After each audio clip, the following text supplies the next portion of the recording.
All right, cool. Looks like we're live now. What's up, everybody? Welcome to episode number 89 of Tattoo Collecting 101 on Gaechi-san's Reinventing the Tattoo Network. On this particular show, the hosts don't really talk about how to tattoo or technical tricks of the trade. They actually talk about tattoos from the collector's point of view and share advice for collectors. Tonight's awesome. We have a lot of people in the house, but we welcome very special guest, Chris Taylor, owner of Ink Therapy and founder of the Indy Tattoo Expo. I know this firsthand. Chris puts on one hell of a show. He's actually stopped by for a couple episodes in the past, so we're happy to bring him back on tonight. Right now, we are beaming out to several different places. So if you guys are watching, either tag a friend in the chat and the YouTube channel or comment, where you're watching in from, and we'll keep an eye out for those. Of course, positive reviews and comments are always welcome. Beyond some of these live shows, all of these Reinventing Network shows, art jams, drawing groups, interviews, panels, and webinars can be watched anytime or anywhere on our YouTube channel, website, or 24/7 on the Roku channel. The Roku channel is actually relatively new, but pretty awesome. All you guys got to do is search for Reinventing the Tattoo on your Roku device, and we have several channels streaming all the time. Other than that, several weekly shows and drawing groups happening literally almost every day. So if you guys are watching, this is your invitation to tune in or even hop on the Zoom call with us. It's actually super easy and fun to do. You can hop over to our YouTube channel to set up the reminders for upcoming events as well. Or you can catch us live. I'll tell you about some of our shows. Sundays at 1, we've got our skill building Sundays led by Jason Leeser. If you guys haven't had that, we encourage you to bring something you're working on, or if you have questions about it. Jason's an excellent source to get a straightforward, honest answer in a judgment-free atmosphere. Monday mornings, James Wisdom leads his Reinventing Drawing Group, followed by the Tattoo Weekly, Monday mornings at 11, hosted by myself, Gabe Ripley of Tattoo Now, and Jake Meeks of the Fireside Network. You guys can find out what's going on in the world of tattooing we have frequent special guests too. Monday evenings at 9 is a Reinventing Evolution class led by Gaechi-san, and right now our second trimester is underway. If you're wondering about that, head over to classrooms.reinventingthetattoo.com, or you can check out our new learning platform from there too. Tuesdays at 10 is Tuesday Feelings with Ricardo Sturdivant. Wednesdays at noon, you guys can watch a Tattoo Now show, followed by a Reinventing Business course that's every other Wednesday at 1. As you guys know, right here every Thursday at now 6 p.m. is Tattoo Collecting 101. Beyond some of these virtual shows that we guys have actually been seeing you out in the wild, the next stop for us will be Tony Urbanic's River City Tattoo Invitational, and again in Hell City, Phoenix at the end of August. Lastly, before we kick off today, we want to shout out to our sponsors for helping push all this content to you guys for free.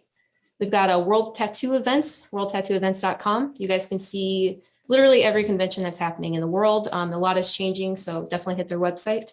Raw Pigments as well, an ink company that's tapping into the source with acrylic-free inks that artists have been using all across the globe. If you guys are watching and you want to support Reinventing, you can use the Reinventing the Tattoo code to get 10% off any purchase. Also, thanks to Gabe at Tattoo Now, and of course, the founder and inspiration behind all of this, Gaechi-san. His Biomech Encyclopedia, DVDs, machines, paintings, and more are all on his website.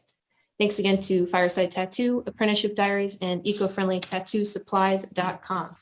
And I think that's everything, you guys. If you like this kind of thing and you guys would like to host a Reinventing event or to sponsor a community, you can contact Gabe at management@reinventingthetattoo.com. After all this wonderful information, let's bring in all of our guests. We have a full house. What's up, everybody? Hey. What's up? Thanks for bringing us in, Lauren. You always do a fantastic job with that. You're welcome. Mm-hmm. Never stumble. So, I always find this part where I stumble, and you're always just got it down. yep. Dude, I have Lauren's to a hold on to pro, something man. so I don't come out of my skin. That's tough. So most of us were at the Indy Tattoo Expo this weekend. Yeah. Good I see you times. for a second, but I didn't actually get to say hey to you, man. I like seeing you come and go, and I think you went to safety meeting. That was it. I was only there for a few hours. I wasn't able to get out till later in the afternoon. So yeah, it was coming and going, and I wasn't trying to stop you. I know you're doing a million things at once. A smile was all I needed. Yeah.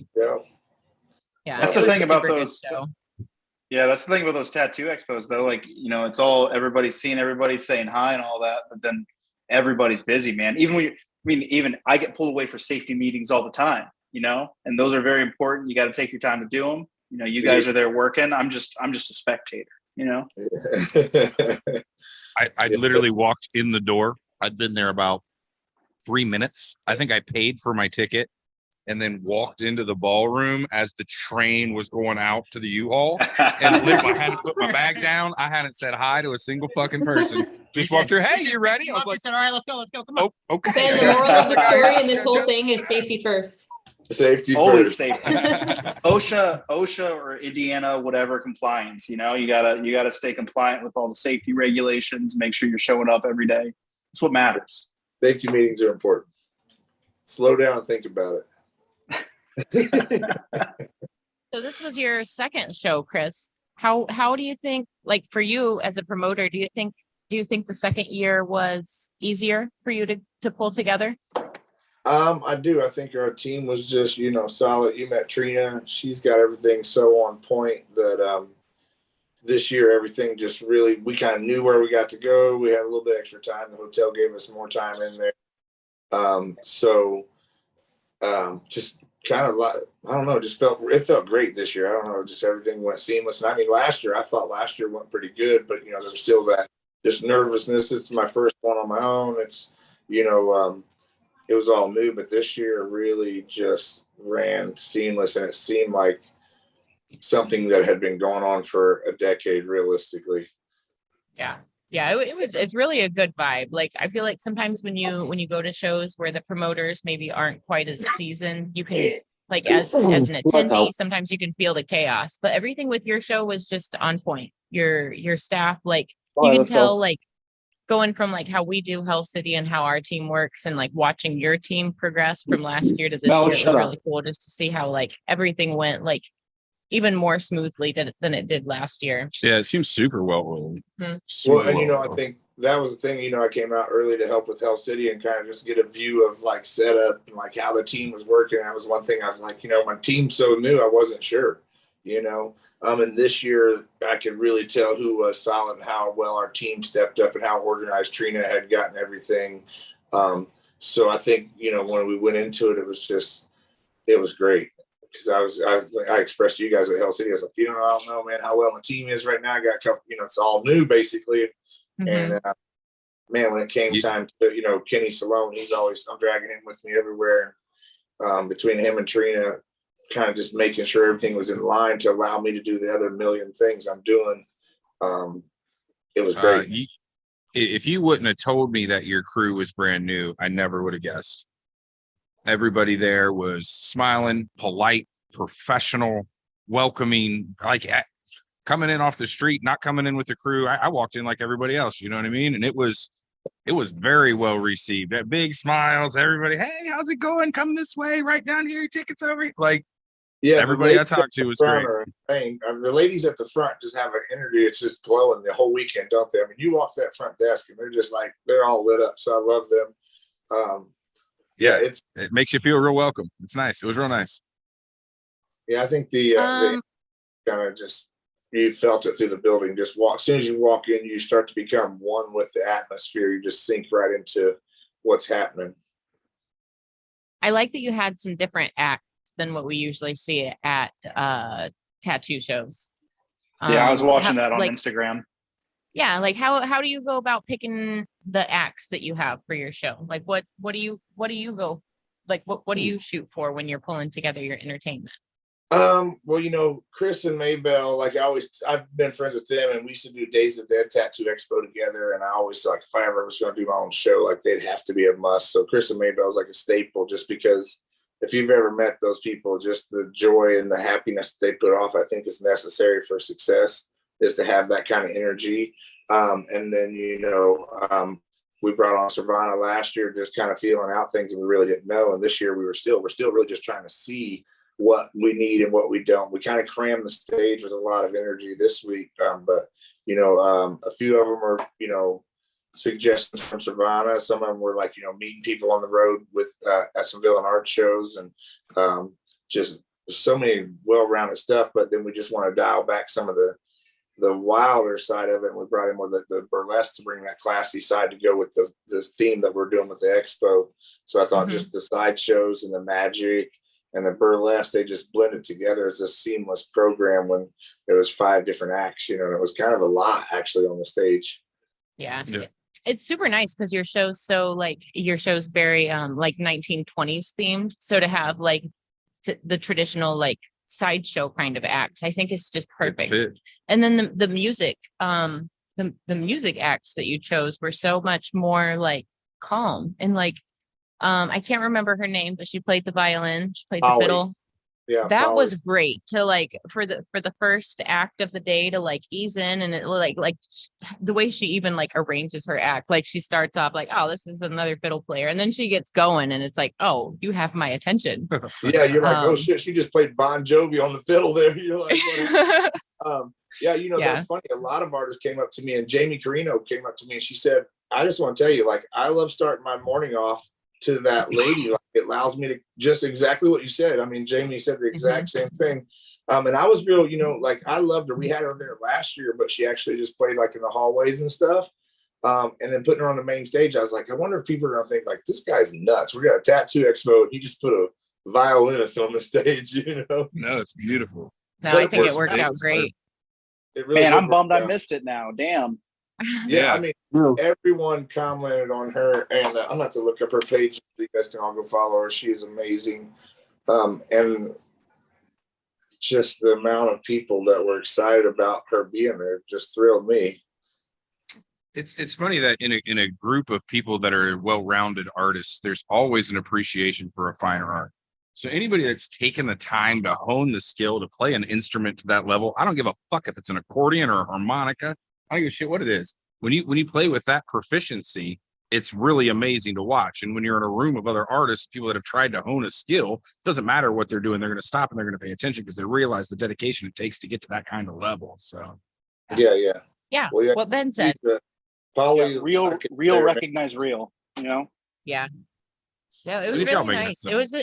It was cool because it was just such a good vibe, and like the music choices, like I liked that everything was like delightfully kind of like throwback, like early 2000s all weekend. It was like all of us like that came up as like hipster emo kids. It was all of our like, you know how like certain music is just like comfort food for your ears and soul. It was like a whole weekend of that. It was like delightful pop songs that I hadn't heard since like 2004. It was fantastic. But then it'd go to like emo, and then go a little bit heavier, and then it flip back around to something real happy. We had two MCs kind of running that, so it gave a good mix up in it. And then, it even got right in between, like there was like a pause in between contest, and Brittany threw on like a little dance thing, and everybody got into it for a minute and was like, what the fuck's going on? But at the same time, it was like everybody was lit up having a good time. So it was great. I've never seen like line dancing break out at a tattoo show, but I'll take it. Like, I think that should be part of it. Like, it was fun. Everybody, like all the little kids got up and were dancing. Everybody was interacting. We were in the booth and we're like standing on the chairs dancing along too. Like, it was an awesome spontaneous thing that happened that should just be a thing. I really thought it was cool the amount of kids that were there. Yeah, it was a very family.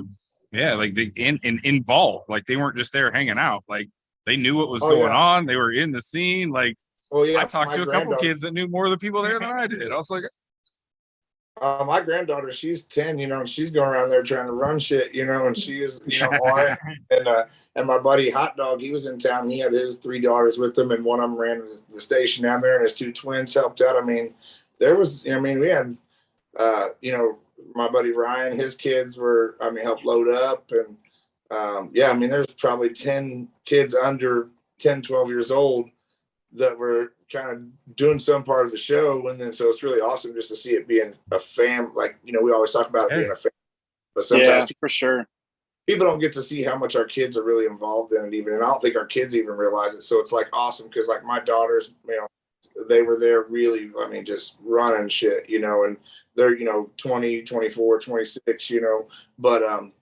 just people don't realize like they have a big part in always supporting us and letting us, do all this. So it's kind of neat to see them all into play, actually working the show, and so many younger kids being involved, all the way down to, like I said, my grandma or my grandkid being, 10. You guys, I'm going to welcome in Renee Little. She just got here. Renee. You ready to? Hey, Renee. Hello. All right, am I? Oh, You maybe. sideways. You're Are you in a- sideways? Also, are you in a bathroom? What's No. What's up, lady? How are you? Good. How are you? No. We were just starting the recap of the Indy Tattoo Expo You last coming in, weekend. Sarah? Oh, And very Liz cool. joined How me. was it? Ooh, fun. I like your shirt. How are you So doing? there's another cool thing that happened. Hey, Liz. Thanks for joining us. Hey guys. Hey, everybody. Hi, So Amelia. another Yeah, crazy we'll thing party. happened. Jay, who's been pretty quiet up until now, he got real brave and he showed off all of his tattoos this weekend. Get it, Jay? Yeah, you did. I saw some scantily clad pictures roaming around the Instagram, so I think I know what you're talking about. They were like scantily clad, but somehow still very like hard. Tasteful. Like I Wait. keep, Still I keep hard? thinking he looked like, yeah, not that kind of hard, but like he looked like the singer of like a heavy metal What are we band. talking about Like- now? Had him in the banana No, hammock out back. those- for you Those know. were the competition discussions. That's where that got crazy. Jay, what all you win, man? I think first best back, second best sleeve, second overall male, and first best large color. Wow, Oh, man. yeah. Nope, man. Yeah. Congratulations. Mail in there somewhere. I remember that. Congrats. I think everybody in our crew took home awards. Cervena won. She won one for her back. I think maybe it was large black and gray. I'm not 100% sure. Yeah, I think Does that it sound was. right, Jess? Did Cervena win large black and gray for her back? And then Third? I'm not sure. Jay she got Blondis overall female. has been working on her back for like 3 years now. And it's so detailed too. If you actually look at that thing, it has so much stuff in there. Oh yeah, no, her back is great. Yeah. her back- Jess, I mean, our all of warehouse her tattoos are manager, good. won a few awards for her collection. Oh yeah, she had that beautiful, Austin Yancey's done a lot of her work. that beautiful let's blade see. on her calf is what she won the large color for, I think. Or something. For like Mhm. it was like the Oni with the knife or something like that, right? Yeah, Yep. yeah. Yeah, dude, every time I see that tattoo in person, I'm just like, wow. Well, she said it's like 4 years old or something, and still like, Yeah. Yeah. wow. Yeah. Yeah, Austin. Looks like it was done a few weeks ago. I'm still crispy. So Kyle got in the competitions. I did, yeah. I showed off my arm. I didn't get anywhere, but I was there for fun. Yeah. Did you have a good time there? So Yeah, no, there was a lot of beautiful work up there. It was amazing to see it all. He stood I- next to Jay. I'll share pictures of it later on as we get into our conversation. I've got He was at a pictures of slight all of this that I'm going to disadvantage. share. I- But so kinda I have started, and I didn't want to be up there because I'm like, man, I wouldn't want to judge these guys. There was so much good work in there. It was like, it's almost Oh, stressful yeah. at that point. you it know was what I mean? hard. A lot of beautiful work in there. Yeah. Yeah. I So judged I have- on Friday. It was challenging. So I have a question. Nope. Sorry, guys. It's okay. Damn it. No, as somebody like, so I've never been in a competition, right? Like, at what point do you choose to start entering these? When the person standing next to you goats you enough and makes you pay to get in the competition. So it's peer pressure. Gotcha. Yeah, peer pressure. I entered for the first time for mine, and I don't know. I was just like, why not? I'm here. I got Yeah. a sleeve. Might Yeah. as well. Dope. Totally pressured. I was totally pressured. And they have 100%. First one I like small colors. first one so I you ever entered. can- small piece you can enter in it. What's that, Chris? First one I said even small, yeah, we have like small color, small black and gray, so you don't have to have a large collection to actually enter. Sometimes it's just Yeah. when you decide to start having fun with, while you're there and participate, just it's always better if you're participating than watching, Yeah, Mhm. for sure. For sure. I think if you got something that fits the category and you want to show it off, why not? You know? It is a great Yeah. way to show it off and get exposure for your artist, but it's a really good way to like just gather with people that have similar work where it's always cream of the crop. Like if you're competing with your work, it's good work. But when you get to be like in a small group waiting to be on the stage or on the stage together, you can look around and you can see like all the different styles and all the different approaches, and you can like I like to talk about like how I've watched Todd's collection grow even before he and I knew one another. But that's because I saw him up on stage for years and I got to see how his collection grew as he was collecting and as he was competing. So like it's a really cool way to show other collectors how it's done. You know what I mean? Like by getting in a competition, whether you win or not, you're showing everybody who's taking the time to look at you, you're showing them how it's done. Like when we get bombarded with those questions, who and how and why and what's it mean? And like, just take a look at this. This is what it's about. Like it's more than those questions and the words that answer those questions. This is what it's about. You know what I mean? Yeah. Well, if you're planning on being there all day anyway, you might as well participate. I mean, might as well, right? you're fucking there. Well, and I always say it's, like this was, when people ask me about like even tattoo expos in general are just a way for, our clients to come out and show off. Like, I mean, they're spending some hard work and they're working hard for that money they're spending. So they're spending their, hard working money. So it's a good opportunity for them to come out and show off like the hours they sit through while they were getting worked on. All, and like you said, to just kind of encourage other collections and show how another collector probably inspired theirs. Cause 25, 30 years of following around, like you say, seeing, Todd's collection way before I knew him, because I just recently met him, but over the years, even in videos and on the stages at conventions, because you go to all these conventions back to back and you're like, oh, wow, he's added this, or this has changed, and you just see different people who have evolved, and it just inspires you as an artist. And I think as a client to be like, oh, it's worth the money. It's worth the time, it gives them an opportunity to show off what they've put their time and money into. Everybody likes a chance to be recognized, and that's exactly what it's for. Yeah, it's part of being in the club, man. Some of us have jobs and stuff where we don't get to show our tattoos off very often. Right. So when we're like in that crowd with our own people where it is appropriate, you know what I mean? Yeah. It's not appropriate to show off everything all the time. But Very when true. it is appropriate, I want to be like Todd. Yeah, just rock it. No shirts, Let it no run. shirt Saturday. Yeah, I can't do that. I can't. Todd and Jason, I can't go in a casino without my shirt on. Okay, but I can That's go what with I'm short saying. sleeve shirts. But Yeah, I'm in shorts, Jason both. and trust me, I can't. How many people came up to me this week at Vegas? I mean, it was like, wow, great artwork, blah blah. I heard it repeatedly out there. Sound like I'm arrogant about it, but I appreciate it when I hear it. And the other thing was I got recognized from Instagram out there, which sort of was weird. Oh, I forgot. Yeah, I had somebody come up to me at Hell City and recognize me from this podcast, and I was like, why do you know my, and how are we, and you know my name? Oh, that's okay. Hi. You're a People know us character, well, man. Ben. It's awkward. People know us. They know you more We don't than know you them. know you. Yeah. That's accurate. It's accurate. They start telling you stories about yourself, and you're like, I don't remember that. I must have been really high when I told everybody that. I forgot people listening when I talk. Stupid. I mean, we've been doing this for a while. There's a lot of conversations and a lot of rabbit holes. Yeah. You've had a few. I became very aware of that a few weeks ago, watching some of the olds, Mhm. and I was like, ooh, I should stop talking more often. You've got the gift of gab, Ben. I love it. Yeah, man. Ben, I disagree, man. Like, I think, I've gone back and rewatched a couple of like the episodes that we've been on together. Cause like, I'm also very much like, man, I sound like a fucking idiot. And then I go through there and I listen to it and I confirm, yes, I am a fucking idiot. But also, That's exactly why. Wow. That's exactly why I don't go back and watch them, because I'm like, I'm sure I sound fucking. Well, I waited for a really long time for that very reason. It's not that I was nervous. It was more like if I hated it, I didn't want to stop coming. Like I told Vaughn, like, I'm in, I got this. All right, we're good.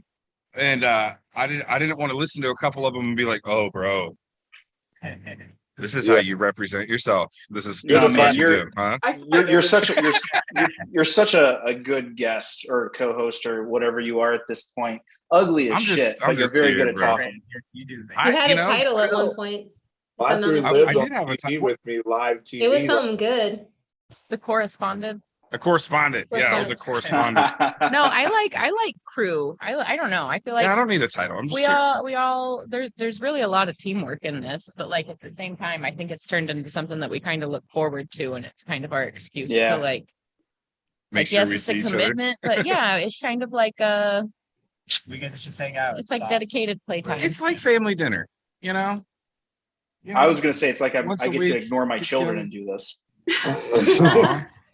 I just drugged Liz in with me today. I was like, hey, I'm going to be there. So she's like, what am I going to say? I was like, well, you were at the expo. I mean, we're going to talk about everything. I was like, you can see. And like you said, the rabbit hole. I'm like, you never know what we might talk about.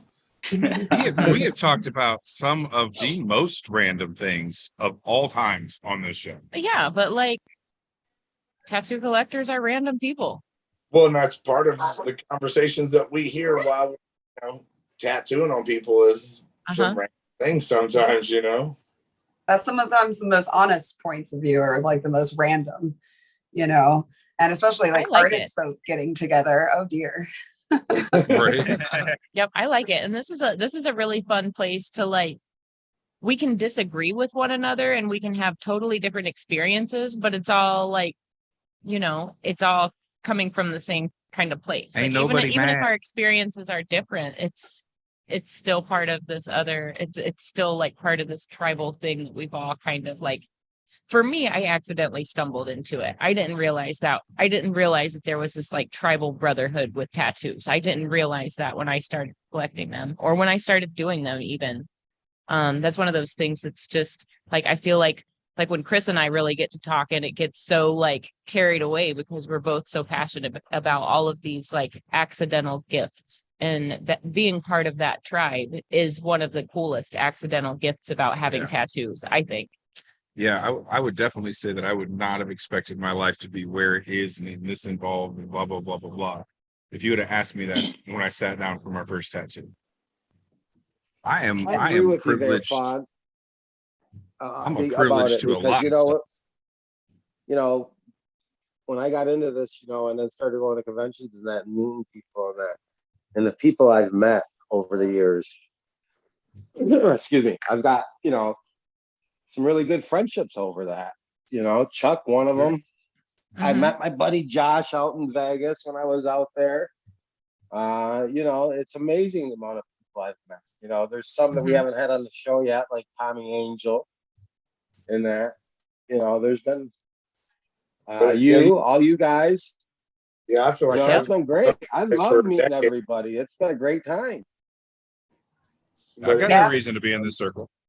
Well, imagine first saying you never thought you'd be in this part, Ben. Imagine like Liz, we started dating, 3 years ago or so, and she had some tattoos, but then it's like full in, you're dating into this is still foreign to me. Yeah. Dive in. Yeah, I mean, getting more comfortable, but it was foreign to me. I mean, yeah, I had some tattoos, but nothing about this was anything. Hey, you ready to help me throw a tattoo expo? I do. What you doing? You want to throw a party? Pretty much. But I feel you. If he sees the same thing in you that he sees in the crew and the crowd and the people and the love and it's almost an honor to get jump started up to the front and be like, hey, guess what? You're up here with me. Be on the inside first. That's the best way to start. Yeah, that's kind of how yeah. Well, so something cool about Chris as a promoter is he likes to travel and he likes to meet people in person, and he likes to go to everybody else's shops and experience things, and he likes to go to other expos and experience other expos and conventions. He and Liz came over for Hell City, and they actually helped with setup. They were setting up trash cans with us and putting bags in, and they were in the bucket brigade. It's just one of those he could have come and checked into his room and slept. Yeah, and rested after traveling all day, but he came down and he helped out and watched and talked to our whole team as things were coming together. And I think it's that personable thing about Chris that kind of sets his show apart from some of the others. Even though his show is very kind of new to the scene, only the second show, I think that's one of the things that makes it feel so seasoned, is because he's made all of these personal connections with other people. Yeah. And then like when the time comes that somebody needs a favor, like even before they ask, you're like right there and ready to help. And, you know, I think that's a huge part of just what makes the Indy Tattoo Expo so special already. Thanks. Because I felt like this year really kind of stapled us into showing people what, my whole crew is exactly like that. If you need something, I can't tell how many people came up and was like, man, your crew's amazing. Your crew's amazing. And that's what it is. A lot of times we're on here and I'm the face of it, but it's the crew. And, each one of them have them same exact values that I have. And that's why it runs like it does. So it's because like attracts like. You brought the people around you that act and behave the way that you find acceptable. You tailor your relationships to how you want to be treated and how you expect people to treat people around you. So you brought the people that act and feel the same way you do. He tailors his relationships. Everyone does. Yeah, I see what you did there. I didn't mean it to be all punny like that, but Ronnie. Well, and Trina, my partner, her dad's who taught me how to tattoo 30 years ago. So, obviously we're going to have a lot of the same values. So that works out just great because, we were both, raised by the same man, I was just going to say, we should take a minute and talk about Trina because you talk about her all the time. Like she's like your, like everything when it comes to business. Maybe you should talk a little bit about her and like a little bit more about how you guys have come up together. Yeah. So, I've known Trina since I was probably around 8 years old or so. And when her dad, her younger brother was my best friend back as a kid. And so we started hanging out all the time, me and him. And then I obviously met her. By the time I was 15, he was teaching me how to tattoo. She was around a lot because they were pretty family valued, family. And then, I growing up, I was around her all through my teenage years. And then through my 20s, she's got kids. I got kids. We were separated in life and doing different things.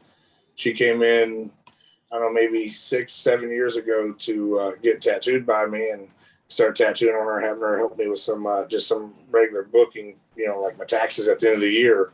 And then led to me having her get more involved. And then her father passed away. It kind of brought us closer. And then she just kind of took over running the business there as far as the office end of it.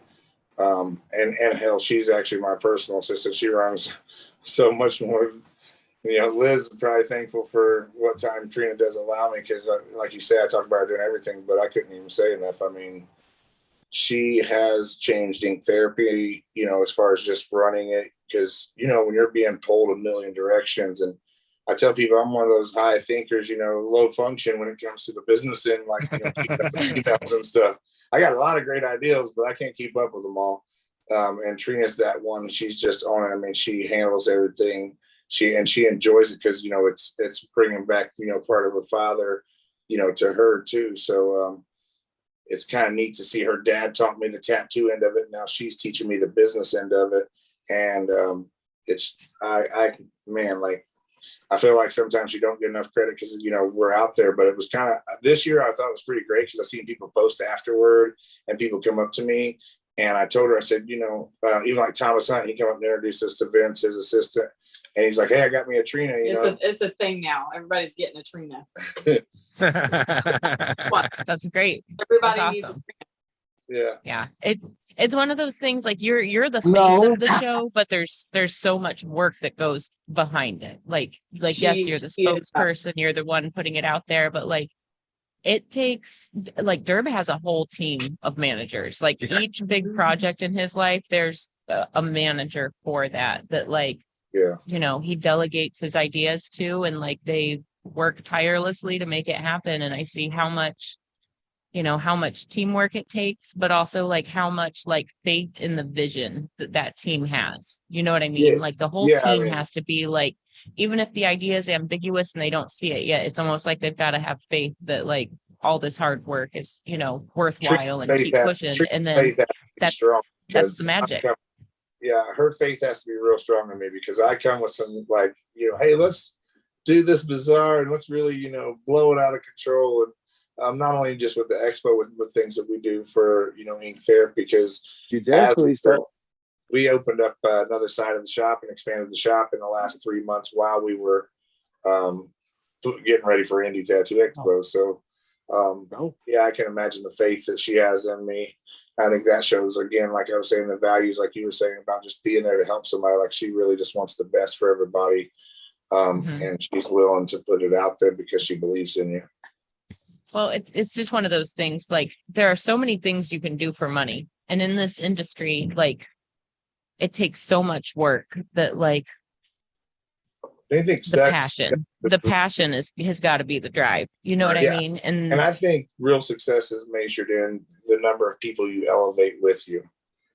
You know, money makes things great, but you know, realistically, had I not formed some of the relationships and, you know, even, you know, with you guys, and then like you're talking, just, you know, going around meeting people, like going into this year, I was a lot calmer because I had struck, you know, over the last 3 years, me and Derb have gotten a pretty decent relationship. So I get to come out there and see how he delegates and realize it's okay. Because, you know, when you're first trying to run that, you also, because you're a leader and not a boss, you want to have your hands on everything and you feel bad leaving somebody in charge. So seeing somebody that's at that level being like, hey man, like you got to give people a break here. You got to give people yourself a break and let people handle some things for you.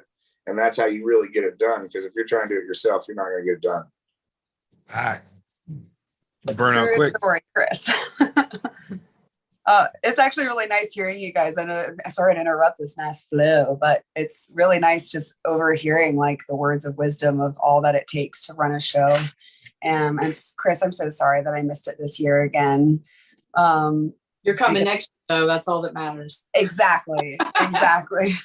She was so excited though. We're at Hell City and she's like, I'm gonna be there. And then I was like, no, you're not. She's like, oh yeah, no, I'm not. I'm trying to. No, I'm not. I got this whole other thing I'm already committed to. Yeah. What do you have going on last weekend? Dumbest double booking ever. But we did the Villain Art show, was here, and I was the host show, or I was the host shop. So I had people come to the shop and it was awesome, but still I'm like, man, I was really excited about the Indy show this year. And it sucks. I really, you know, hope always that it doesn't land on a show like that because we're never going to be able to avoid that. Me and Scotty and Derb and Joe talked about that a couple of weeks back. You can't always avoid being on each other's show and you're not intentionally doing it. But I do respect all the promoters and I love to go to the shows. So like if they're not on my weekend, I'm almost going to be there, you know? Yeah, no, if I was an extravagant billionaire, I would have been to both shows. And my apprentice was asking, she was like, how does that happen? How do like 2 shows book? And I was like, well, honey, there's billions of people. This is a huge ass country. And there's so many shows. So it's going to happen.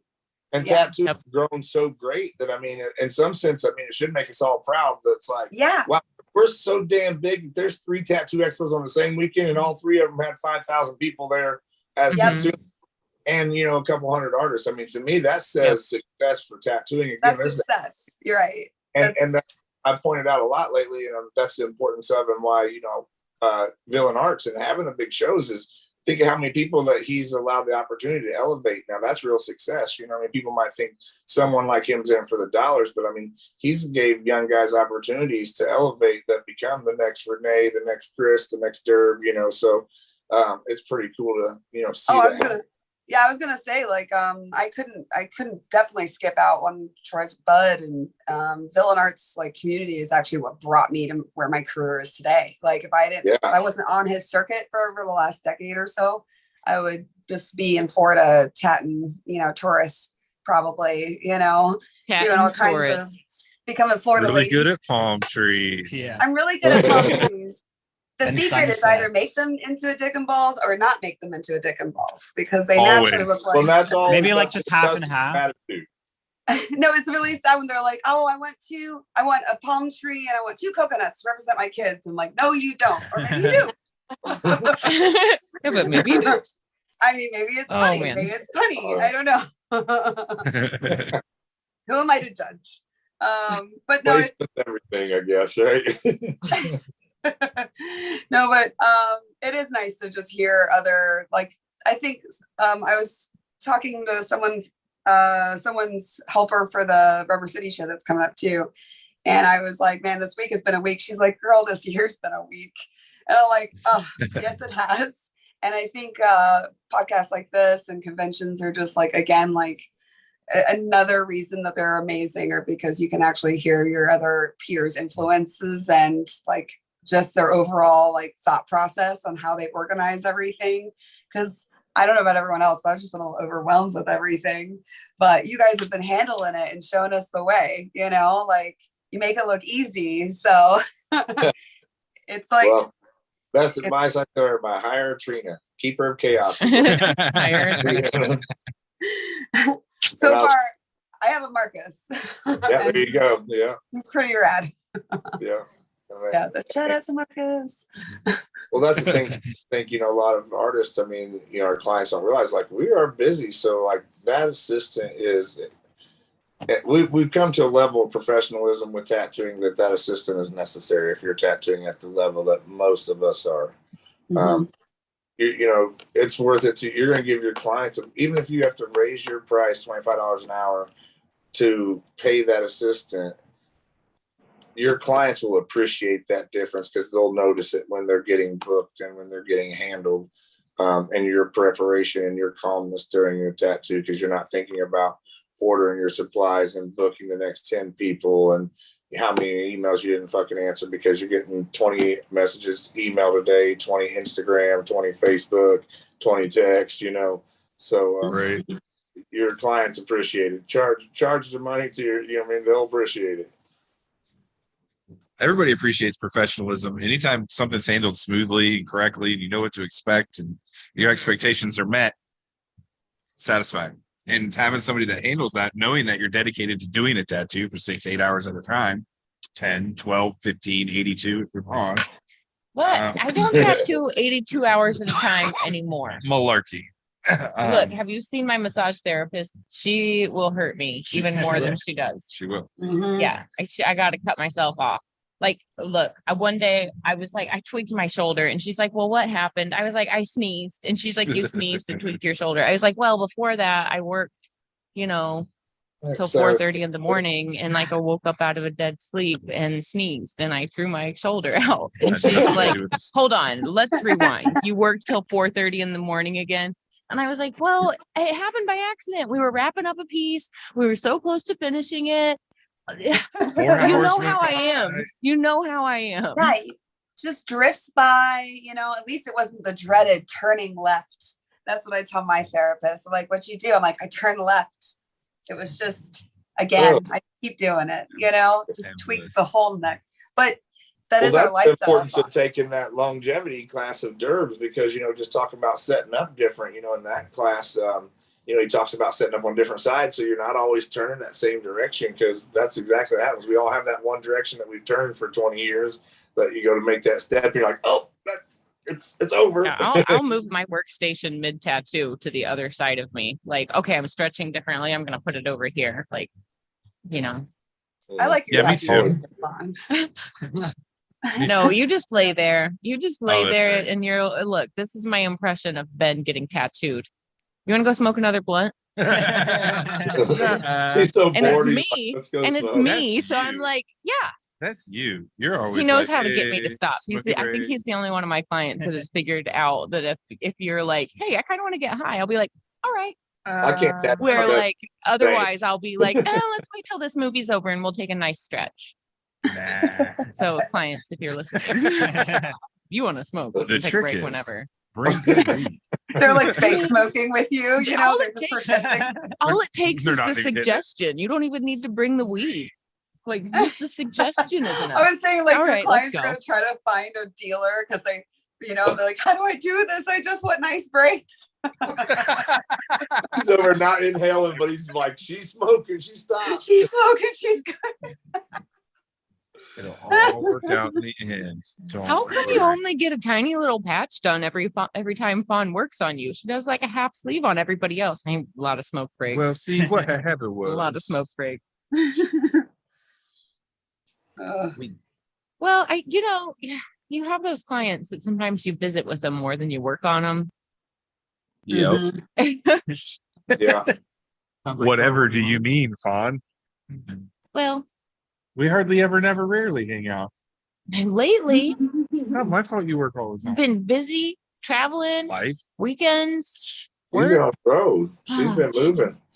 I actually did have I did have a client once that we visited so much during his sessions. We just finally went out for a beer and like had a good time. And then so his sessions, we could actually just get to work because we would like talked it all out. We're like gabbers, like him and his wife are like, or his wife. Let's meet an hour before your appointment and have a beer.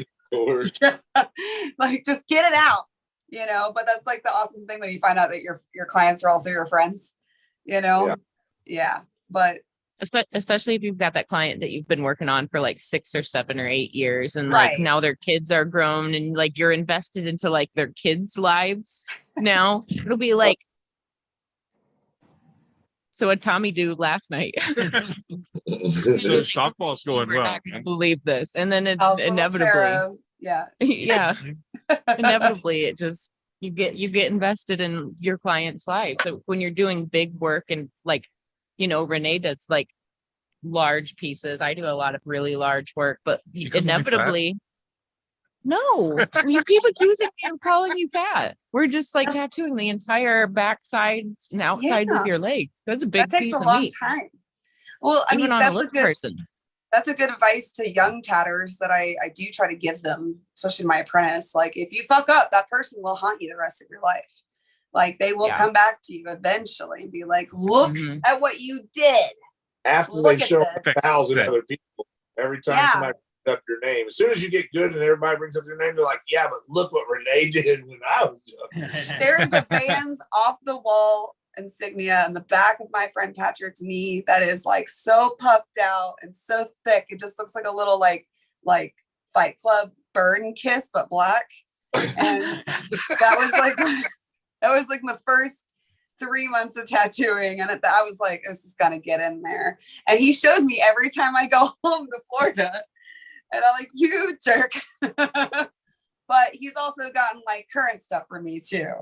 So it's a funny comparison, but that's some good advice to youngsters. Like, 1, don't mess up, and 2, like, these people could be like your kind of like your friend families later in life. Like, all of my friends basically, like, either knew from college or I've tattooed them or worked with them, you know, like, and you can't help it. Like, I know there's a lot of client separation that happens a lot.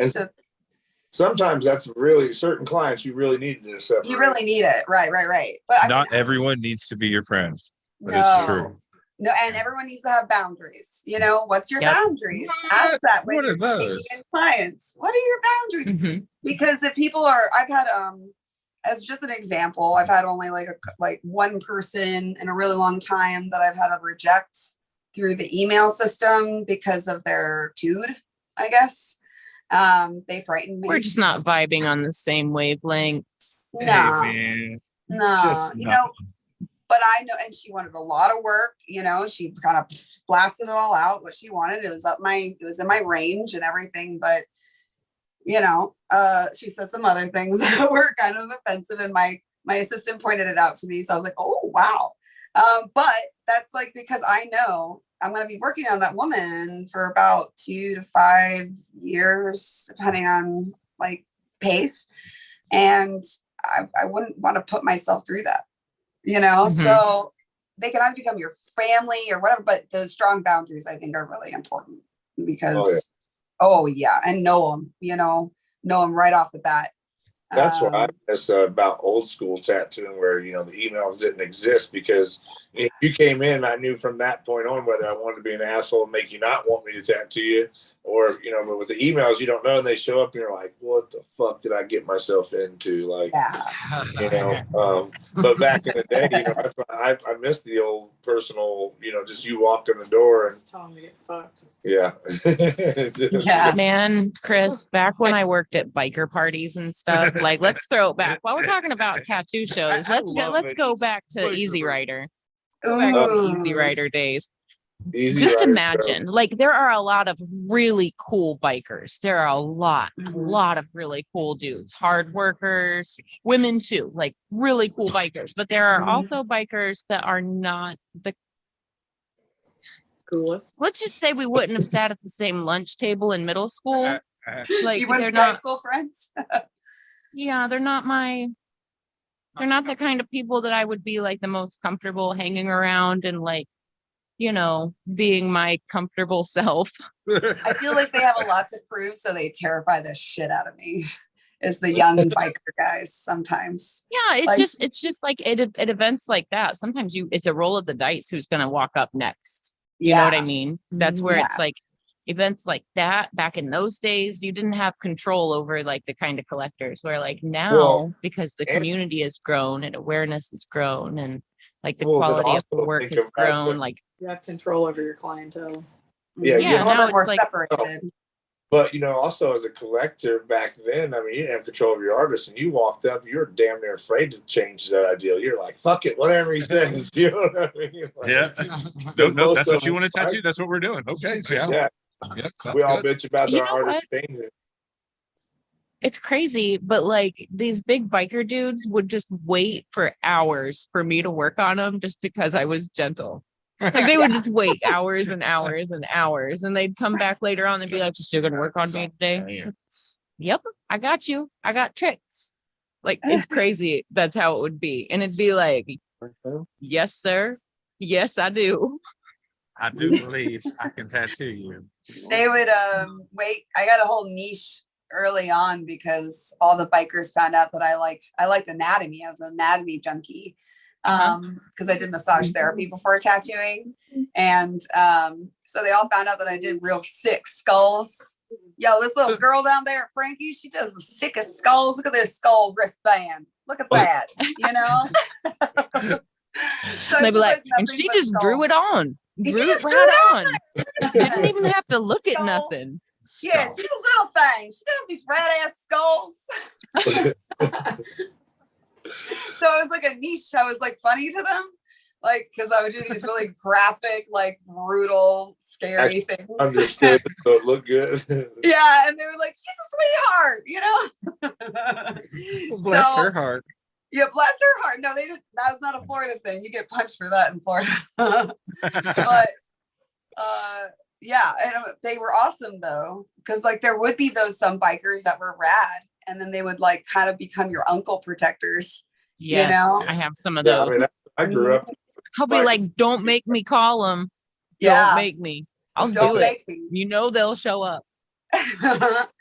Yes, exactly. I feel like there's the biker group like that, and then there's the jujitsu group like that as well. So like Yes. I feel like I don't even have to be tough anymore. I don't even have to be tough. I got friends.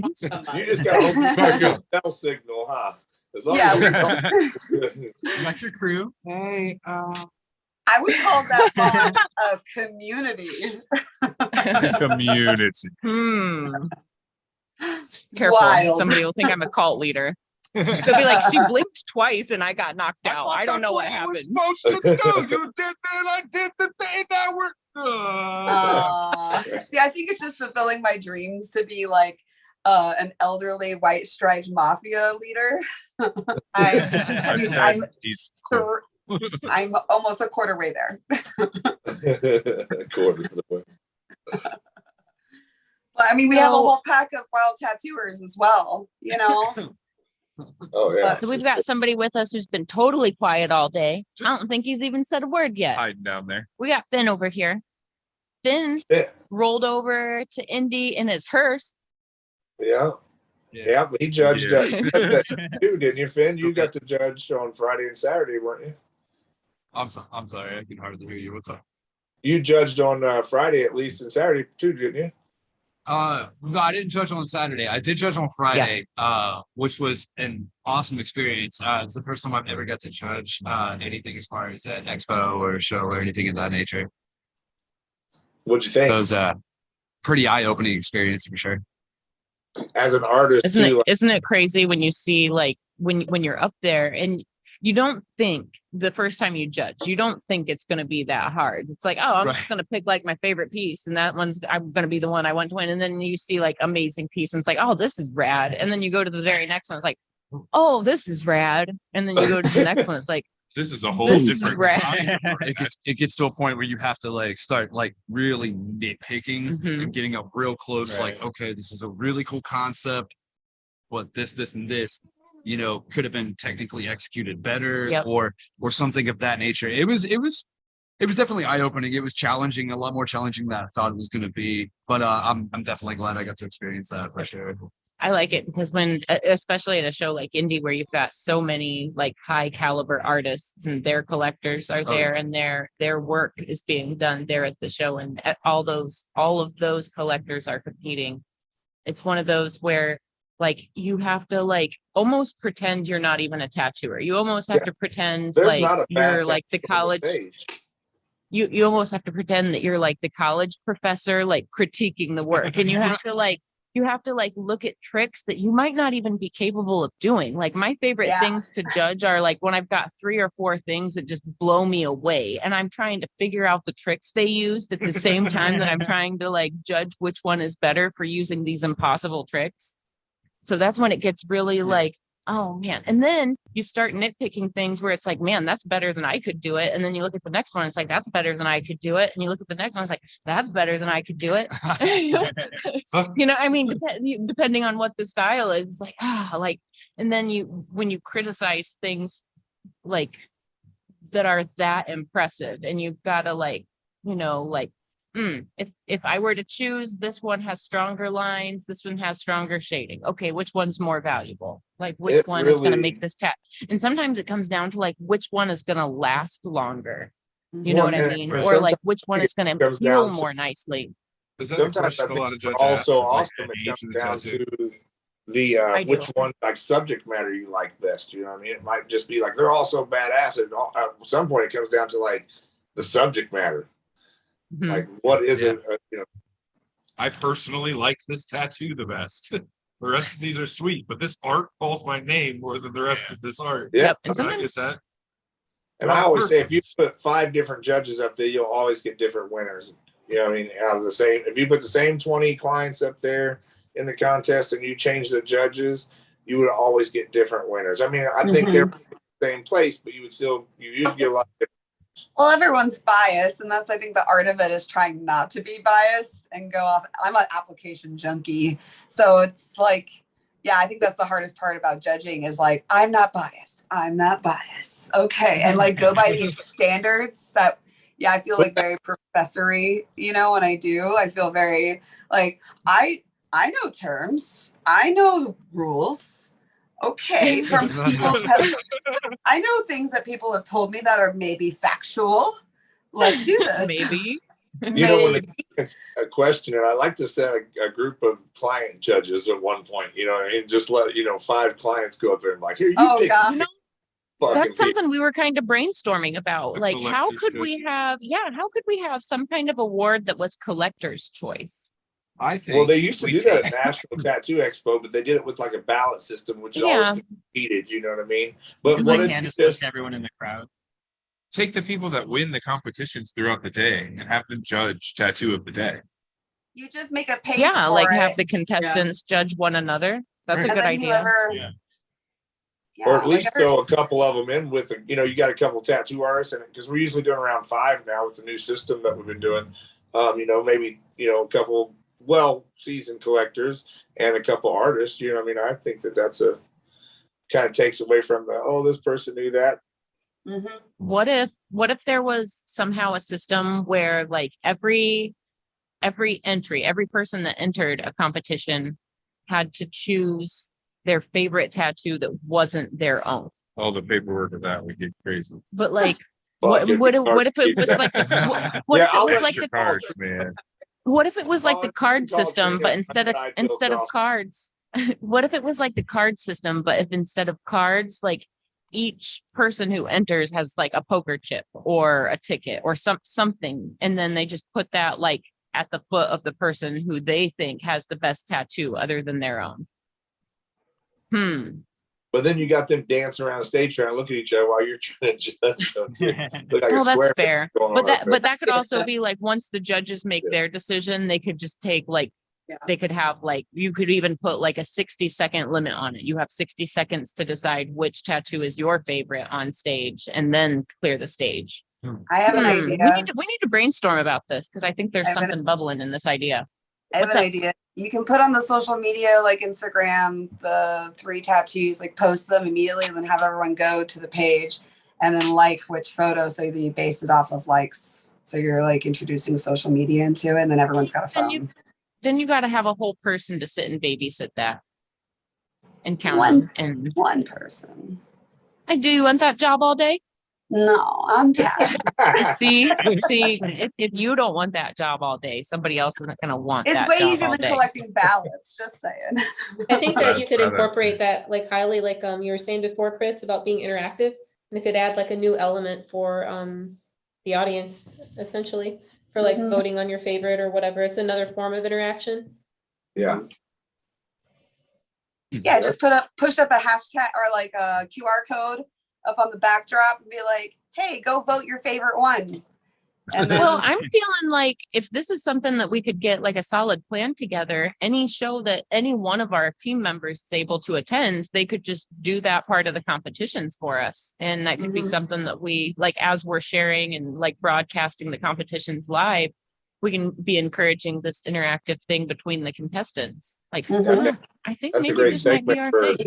you can advertise it on the podcast. Make it like be like The tattoo Hey. collecting collector's choice award, where like it's not the Yeah. crowd choice, but it's the mutual collector's choice. You could do it Hmm. just for winners of categories. Todd, Where there's not a lot. we just have to vote for each other. Stack Jay- that deck right out the beginning. You too. We'll just vote for one another in a circle all the time. Stacking the deck out of the beginning. Malarkey. Malarkey. Malarkey. It's not stacking the deck. We're obsessed with each other's collections, right? Fair. It's true. Yeah, Yeah. but what if you just see Yeah. something else that's out there that just might change your whole obsession? I don't know. If I would have seen somebody with a crazy bodysuit started like I have early on, my mind would have been blown. I haven't ever seen anybody else with a collection quite like I'm building. I didn't see bodysuits until it was too late for me to have a bodysuit. I was like, oh. Yeah, I fucked up my opportunity too. I'm like covered in I don't even know what. Yeah, I I don't- grew up with bikers, so it was all smaller tattoos. The bodysuit wasn't until, Didn't you get tattooed over the weekend? yeah, I got tattooed by Don Bose. Ooh, Oh, nice. That looks great. Yeah. nice. Little dumb. Yeah. That's very yeah. cool. He's amazing, and it's a piece for my mentor. So, it's kind of crazy to get at the show, but I kind of went there, got the contest started. Durban told me he was going to handle the contest. So, took him like maybe 30, 45 minutes or something. So he banged it out pretty quick. And it was for my mentor. So I figured it was kind of a cool place to get it at the second show, how well I felt like the show was going and everything. And then, of course, I'd want it tattooed by him too. So just all worked out pretty cool. I'm pretty stoked about it. Super cool. Super cool. How was the headache after? Actually didn't bother me. I didn't think it's too bad. Good. I hear mixed reviews. Like I didn't think either side of my head, like getting it done was spicy, but the heel wasn't bad at It all. was fast. 'Cause your little hairs are but coming like- back and pushing all the. I've talked to That's other the worst people that part. get their dome piece tattooed and that they're like swollen and they feel like they've got vertigo. And Oh, I didn't think. what about you? Have you ever had that, Ben? So I got both sides of mine done. The first side I got done was by a really, really traditional artist, and was probably by far in the top 3 of worst tattoos I've experienced. It was pretty awful. It's in there. Super migraine. Do you remember the grumpy cat? It's Yes. a busted up grumpy cat. So it was a horrible experience as far as the pain factor on it. I had a horrible migraine afterwards, and you were talking about the hairs growing back in. That was the worst. That was the worst. But the only thing that was worse than that was just the goofy questions like, why a grumpy cat? Right. Why not a grumpy Because cat? I wanted a grumpy. Like, not? hold up. Dude's got a kitty cat on the side of his head. Let's hold up a second here and see what he's about. You know, like, Let's soak this in. it looks a Let's- little that guy's grumpy. tough. Might want to be wary. Yeah, it looks a little angry and bloody. Is that an inverted cross? Say, That was Oh, grumpy cat. Oh, grumpy cat. I like the hair coming back. It was like a nice little refreshing, pop all the dead skin off, Yeah, wipe away. pretty good because my barber was actually at the expo, so I got a fresh fade right before the tattoo. So It's just now starting to come back, and he did such an amazing job. He put the Tegaderm over there or whatever he used.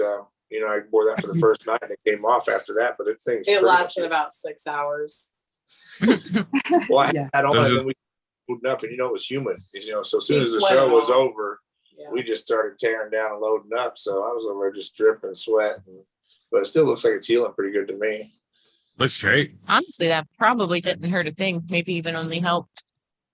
It is funny. It's funny when your head heals. It goes quick. It's always above your heart. It is fast. It is super fast. The blood supply to your noggin is pretty fantastic. But like what you were saying about the hair growing in, it is weird because it like as it grows in at the same pace that the skin wants to peel off. So you just get this whole like sheet on like day 3 that just like comes off at once. Oh, that's a fractal. That's my tattoo. That's scroll work. Yes, it is. Is that a dragon eye on my pillow? Go to take a shower. It's just like a clump of flakes. Like as you're washing your hair. Oh shit, I forgot about that. I remember tattooed when I got my back tattooed, getting in the shower, and being, you know, in the middle of the heal process, and just seeing this just big black just patch smack in the shower floor, just like that's kind of creepy. And then he had to clean it out of the drain because I didn't. It was like, you know, it's like big pieces of skin. Yeah, that's too much. Yeah, that's worse than a sunburn. Yeah, it was gross. Ben's like, here, have my tattoo scab soup. Worth it. Tats are great. No, I didn't get to. Mine's the whole back of my head, so I didn't get to experience looking at the skin shelf. But like, yeah, it's like tectonic plates like moving around and then exposed. Like, I didn't get to experience it, but it was just like this flaky mess. So I get to like be that person asking like my coworkers, like, "Am I flaky? What's going on?" Like, is it they're like, "Of course you are. You met yourself." Yeah, like, is this disgusting? But I can't wait for the size of my head. That's coming shortly. Yeah, it's like it's just from here to here. So now I'm just gonna like take some chunks gradually. I'm gonna start showing off footage from last weekend. Yes. So what do you think? We can about keep talking over it. I've just got it playing in the background now. What's up? Being your second year there, what did you think about this year differently? Did you see any improvements? Differences? I love it. I like that you had the second tattoo area, like that other room just had like kind of like a whole different like chill vibe. It was kind of nice where you had the art fusion stage set up. Yeah. I liked that I like that like the I don't want to call it the merchant hallway, but like the vendor hallway. I like that was longer. It was cool that you had the owl down at the end. Yeah. Oh, That owl freaks me the fuck out. It was so beautiful. Every time I walked by, like I would just stop and pet him for a second and keep it moving. Nope, scared the fuck out of me. I think I've been on here a few times. It's a personal thing. Had nothing to do with that particular owl. Everybody said it was lovely, but nope. I don't fuck with birds. Nope. Like I don't either. And shit. They eat like things the size of my hand. Nope. Right now, Servano being on there in a fox costume. My grandson earlier, he's 5. He told me, I said, "You missed this girl. She came out dressed like a lion." He said, "Yeah, the one girl came out like a fox, and then she got naked, so I had to cover my." I mean, she didn't get totally naked. It was PG-13. Look at Jordan. Jordan. It was so funny though the way he said it, though. He's like, "The one came out like a fox, and then she got naked." You want us to switch the video, Jordan? If you want. You guys got the switcher. Oh, we have that strange piece of equipment. Everybody said hi to What's up? Jordan. What up, guys? Ben used the restroom, and Jordan stole his I seat stole for a thin half spot. second. I'm gonna switch back. I just wanted to say hi because I missed everybody. Let's see, Bobby. Good to see ya. Jordan's working. Good to He's see gotta you go guys. back, but- No, I actually just finished up, so Oh, nice. I am free. But probably gonna take off here pretty soon. But I'm gonna hang out, probably smoke a blunt and chill. Nice. Is that the cue? Yeah. Okay. Yeah. Yeah. Well, welcome, Jordan. Thank you, Paul. Should we set up another mic or are you just gonna hang out for a little bit? I'm just hanging out for a little bit. Yeah, so don't worry about me. We'll just I'll come and we'll jump just on him. swap I'll you come. and Finn back Yeah, out right. in a I'll come minute. and jump on the mic a little bit right here Okay. with Finn and hang out with you guys. Okay. But I'm gonna hand stuff back over to him. Okay, I'm gonna Good seeing jump back you. over to our video then. Good to see you, man. Awesome. Hey, Chris. What's up, man? Good to see you. Hey, you too, man. Definitely would have liked to be at the fest this past weekend. Oh, but, hey, I got hold back on a from second. Mexico a couple days before that, and Before we just jump beat. back to Cervena, Oh, while Jordan's here with us, he has an announcement to make, and he's not getting away from us. Just hanging out. Like I just doing stuff. I know what is it, the engagement? Yeah. Yes. Woo! Yeah. This, What this thing. what life-changing thing? Yeah, so I got So that's what engaged this past thank you guys. Thank you. Yes, Emily, if anybody It was to Emily, right? it was Emily. Okay. Yes, I didn't meet anybody else at all. She's at the home waiting right now, so I hope it was to her. You know what I mean? In Mexico. It will not be fun going home tonight if it was not her. But yeah, no, that was great. We spent a week out in Mexico, and that was just the most beautiful time of our life. And you know, I had a plan that I was, you know, gonna do it out there if the time was like if the perfect moment happened. And things and perfect moment happened. Perfect. Different than I thought, but also like it was perfect. It was great. Oh, Well, congratulations. congratulations. Yeah, Thank congrats, man. you. Oh, Renee and Lauren's on there too. Sorry, Yeah. no Todd. Hey. I see that now. Oh, and Jay. Jordan. What up, guys? We got the whole crew on here. Yeah. God, Yeah, I it's miss you great. all so much. Same, You gotta come Jordan. back and play with us. Oh, I'll be back. I'll be back. Yeah. All right, let's switch back to Expo coverage. All right. Thanks, guys. Thanks. Yeah, so I love the history there. Eric Stamolsky, he has one of the largest collections in the Roy Boy collection, and that's an Indiana tattoo shop. So that's pretty awesome to see stuff there. I'm so awkward on camera. There's JoJo there getting down. I think this was Friday. My camera work was still not, I wasn't warmed up yet, so I'm sorry if I'm shaky, guys. Try not to be. I think Joe's done. Don't you got one of the fancy autos? Say that again. Sorry, Bobby.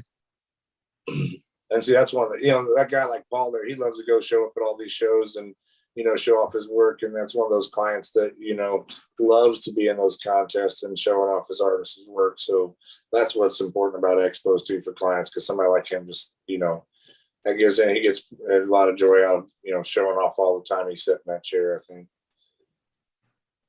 Yeah, a lot of clients have a lot of fun, like being competitive. I found out that one of my clients is super competitive, and I had no idea. But this That past can weekend, he suck, got second, and oh my gosh, no idea he had it in him. Yeah, I try to tell It's my fun. like go up there just for fun. If you're being competitive, please don't enter, because I don't want to hear you come over here. You know what I mean? Like, it's just Yeah, no, it was shocking. I was like, oh my, like second's great, man. You did great. Everyone does great. I mean, sometimes I might agree, but most of the time I'm like, man, I mean, it's a solid ass piece too. I mean, I'd hope you like your piece better because you got it tattooed on you. Right, the tattoo is the award. Yeah. So, a lot of people don't know Nathan underneath there. He actually got things rolling for me at Tattoo Expos. He kind of was one of the people who helped start the first Tattoo Expo I ever did was Days of Dead Tattoo Expo, and Nathan there from Moving Pictures. He was an artist for Ink Addict, and so along with him and Brian Stover from Kingpin, they backed my first crazy expo I did in Los Angeles. Actually, it was a really small event. Then we came back and threw 5 more here in Kentucky, Louisville, Kentucky, before separating and going on to Indy by myself. So it's really cool to still have Nathan involved in it.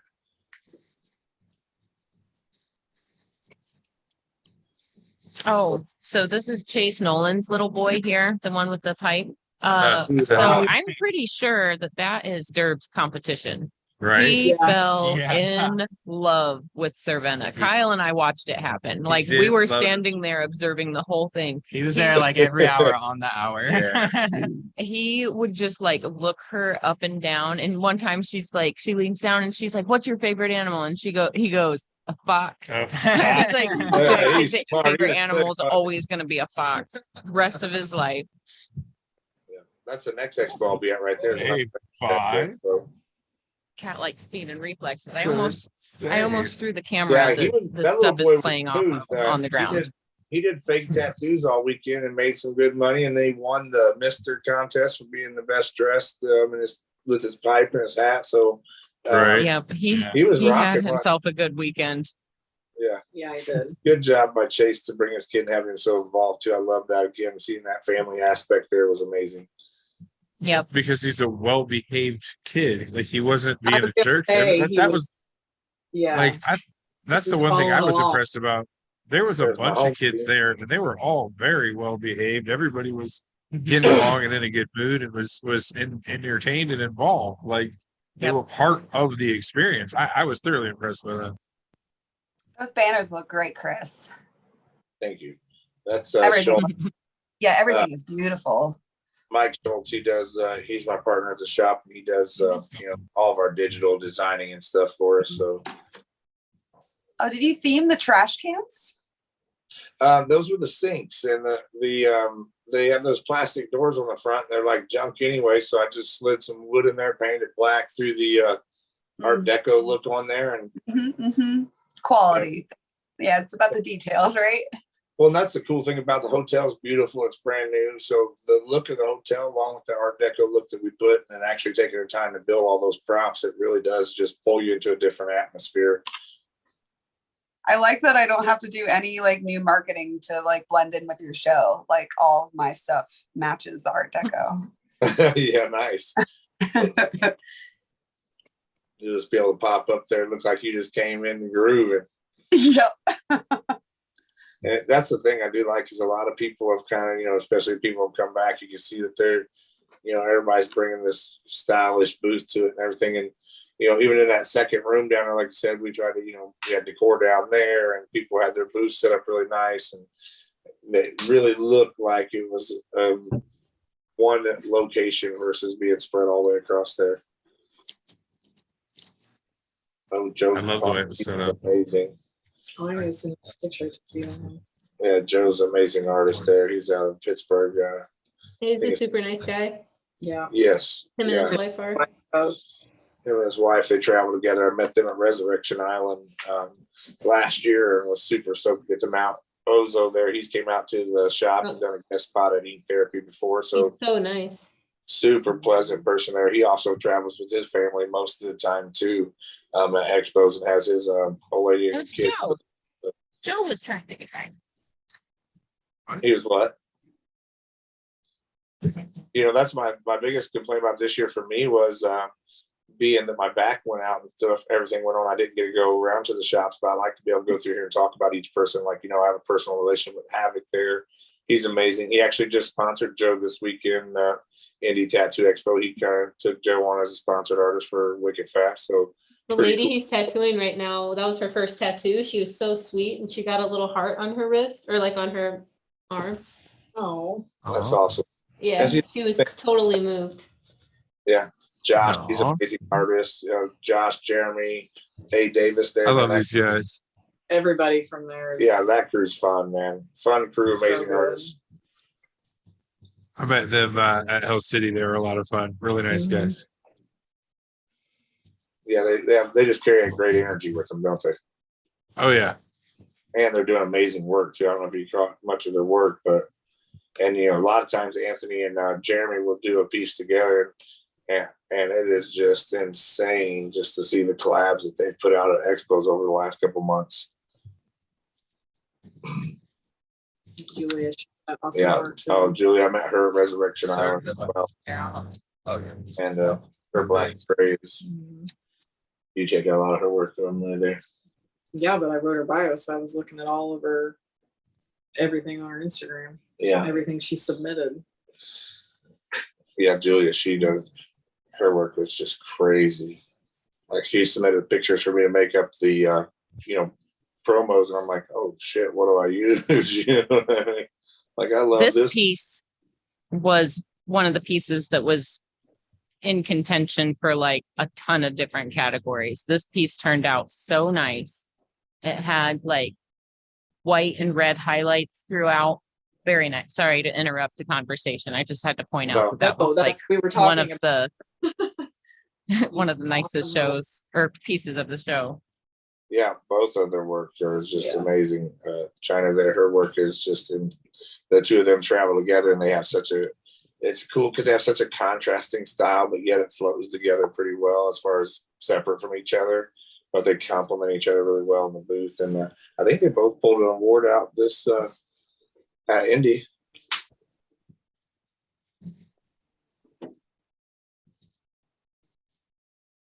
I think that one won an award for the Art Deco Yeah, that's what it was. the Art Deco. competition. Yeah, I think so. And I'm hoping that one really catches on. It's a Geo Art Deco, so there's obviously a lot of Geo in there sometimes, but seeing the Art Deco, someone actually use some Art Deco architecture work and stuff like that. I like that a lot. I like to see a little bit more of that because I think the Art Deco just, if you take that style and mix it into tattooing, it's just insane. Like the possibilities. It's so funny. I believe I took first or second in the Art Deco Geo last year, so I didn't enter this year. But it was just like that category was designed for my back. It's like the definition of both. Yeah. I were to have a hand-tailored competition. It would be. That's how I felt. That's kind of how I felt about like all of your shows competitions last year. Was like, I feel like because you had the surreal one, and I think I won from my Topi and Rust piece, and then you had the Art Deco Geo category. I feel like these were designed around my collection. I know. I mean, I told you I just met you, not too long ago. It seems like I've known you forever, and I'm already designing categories around you. Yeah, This was the piece he worked on for 20 hours and took best to show on Sunday. This guy's work was Yeah. crazy. Wow. That it ended up taking all the way up to that guy's thigh. Right. I remember It went all the way up. this. Yeah, the best to show. This piece. is one of those pieces that during the competitions, as we were looking at it, it's like we had to get down to the nitty gritty and look at like literally the highlights in the eyes, which was the most precise because it came down to nitty gritty details like that because there was so much good black and gray. So that being said, that makes that piece even more impressive. There's really steep competition and like you couldn't find anything wrong with it. It was great. Oh, look at Dante. Dante. I know that guy. He's so cool. Dante did a killer job. I'm excited to see the photos. He's actually sent them to me, but I'm so computer illiterate that I haven't got them off there yet. I tried to do it on my phone. As a photographer, Dante is without question one of my favorite photographers. Like getting to know him has been a great pleasure for sure. He's so good at what he does. Oh, I love what he does with his light. The style of the Indy Tattoo Expo and the photos, because he just stopped by last year, just to check it out, and then sent me some photos. And I'm like, oh my god, this is exactly the look that like fits our look of the expo. And then he worked great. I had Adam Stoner videoing and doing some stuff for some pictures and mainly video for Indy Expo. And him and Dante being friends, he really Adam said he was amazing just to be able to work with him. And if you know him, he's a great person, and he's always kind of just having fun at the same time. So I'm excited to see what Dante. Frankie fictitious right there. Frankie snuck up on me. She's scared. Mhm. Oh, hey. She's awesome. She hung out in the booth with Cervena a little bit. That's the first time I've ever really like hung out with her or talked to her at all. She's really a sweetheart. Oh, she was in Phoenix a few years back. She was awesome. Is this appropriate? She's not too naked, right? Like she's covered enough, right? That kid was Yeah. naked. Too naked. It's PG-13, I right? think stuff's appropriate, but From a Google saw it, so it's okay. From a Google perspective, you're totally fine. From a So Google. like YouTube is good. YouTube's good. You got medium safe search. We've been put in Facebook jail for a few things over time. The figure drawing sessions have done it for us. I'm really surprised. I haven't ever been put in Instagram jail or Facebook jail, but like my nipples are all over the internet. Man, I got hit with one from like 5 years ago. For nippies? Yeah, it was a picture of a lovely lady who happened to resemble Homer Simpson a whole lot without his shirt on, and it was fucking hilarious, right? Like no face, no nothing. It just fucking hilarious, and it was old. And I was like, really, Facebook? That's what we got to do today. They said find newer shit, Ben. This is too old. It's like 2015, bro. Like, They're like, we've seen this. we Black. Too many times. I felt like I brought it up. I didn't, you know. Liz's Random. brother. Okay. all They didn't like it. out there. He came in with no tattoos and left with a half a sleeve this weekend. So, Jeez. yeah, How do Yeah. you do that? I still have the question. I still have the question of how clients are doing that, because I thought I was Dana. badass. Dana Brunson. He's awesome. Oh, hey. Okay, I know that guy. there's the front staff. Those people are amazing. Kate right there, the blue hair, she thought of like a walk-in board that we had up front there. And all the artists said, oh, they loved it because you could put your booth was available from walk-in. So as people were buying tickets, they could tell where to head to, you know what I mean? So That's how my brother found. super stoked about That those cups right there, the Indy Tattoo Expo cups that come from that tattoo. Hey, who did the art for this year's show? Mike Shaw, he's actually one of the artists at Ink Therapy. He's worked there for about 6-7 years for me. So it's a Shaw Tattooer on Instagram. But I had every intention of grabbing a piece of merchandise before I left and did not. so you're telling me I'm We gonna said Hull City. I'm gonna have we to were come like, out and oh, get one from well, There's backstage. Trina. there's Trina. Yeah, she's the plan. Joe's stuff there. I don't know if you checked out his sculptures, but wow. This stuff is wild. I love it. Yeah. We actually were looking at this live last week where they were setting up, and some of his stuff is amazing. Yeah. His fun was there on Thursday, walking around filming. She was getting all Yeah. the layout of everybody getting the stuff together. Yeah. Yeah, it went pretty smooth. We had a good layout this year. It spread over so much space. It's crazy how flow. You know, in the other room down there, like you said, you loved it. I thought it was really cool too. I spent a lot of time down there actually. There's Vince, that's Thomas' assistant. So It flowed great. Like everything felt connected, everything felt cohesive. I we had thought the layout was 50-50 amazing. on the artists down there. You know, most of them loved it. You know, but there's a few that were like, "Oh, I don't know." One guy even told Trina, I don't know who it was. I'm trying to find out because it really shows how dumbass he is. Honestly, I hate to be that way, but he was like, "Well, you know, if you would have laid it out better, you could put those 12 booths down here in the main room." Like, okay. Can't please them all. Someone's No, always you going to complain. I mean, Give them a hug and tell them to have a I good don't know where they day. would have fit at, but you know, Yeah, those are the kind of people who say that shit where I'm just like, cool, and then you just walk away. like that. Trina, Yeah. like, she heard it. She just was like, "Okay, you know, thanks for your suggestion." That's what she said. She told you. Oh, thank you for your candid suggestion. Told me that. Your candid suggestion. Burn.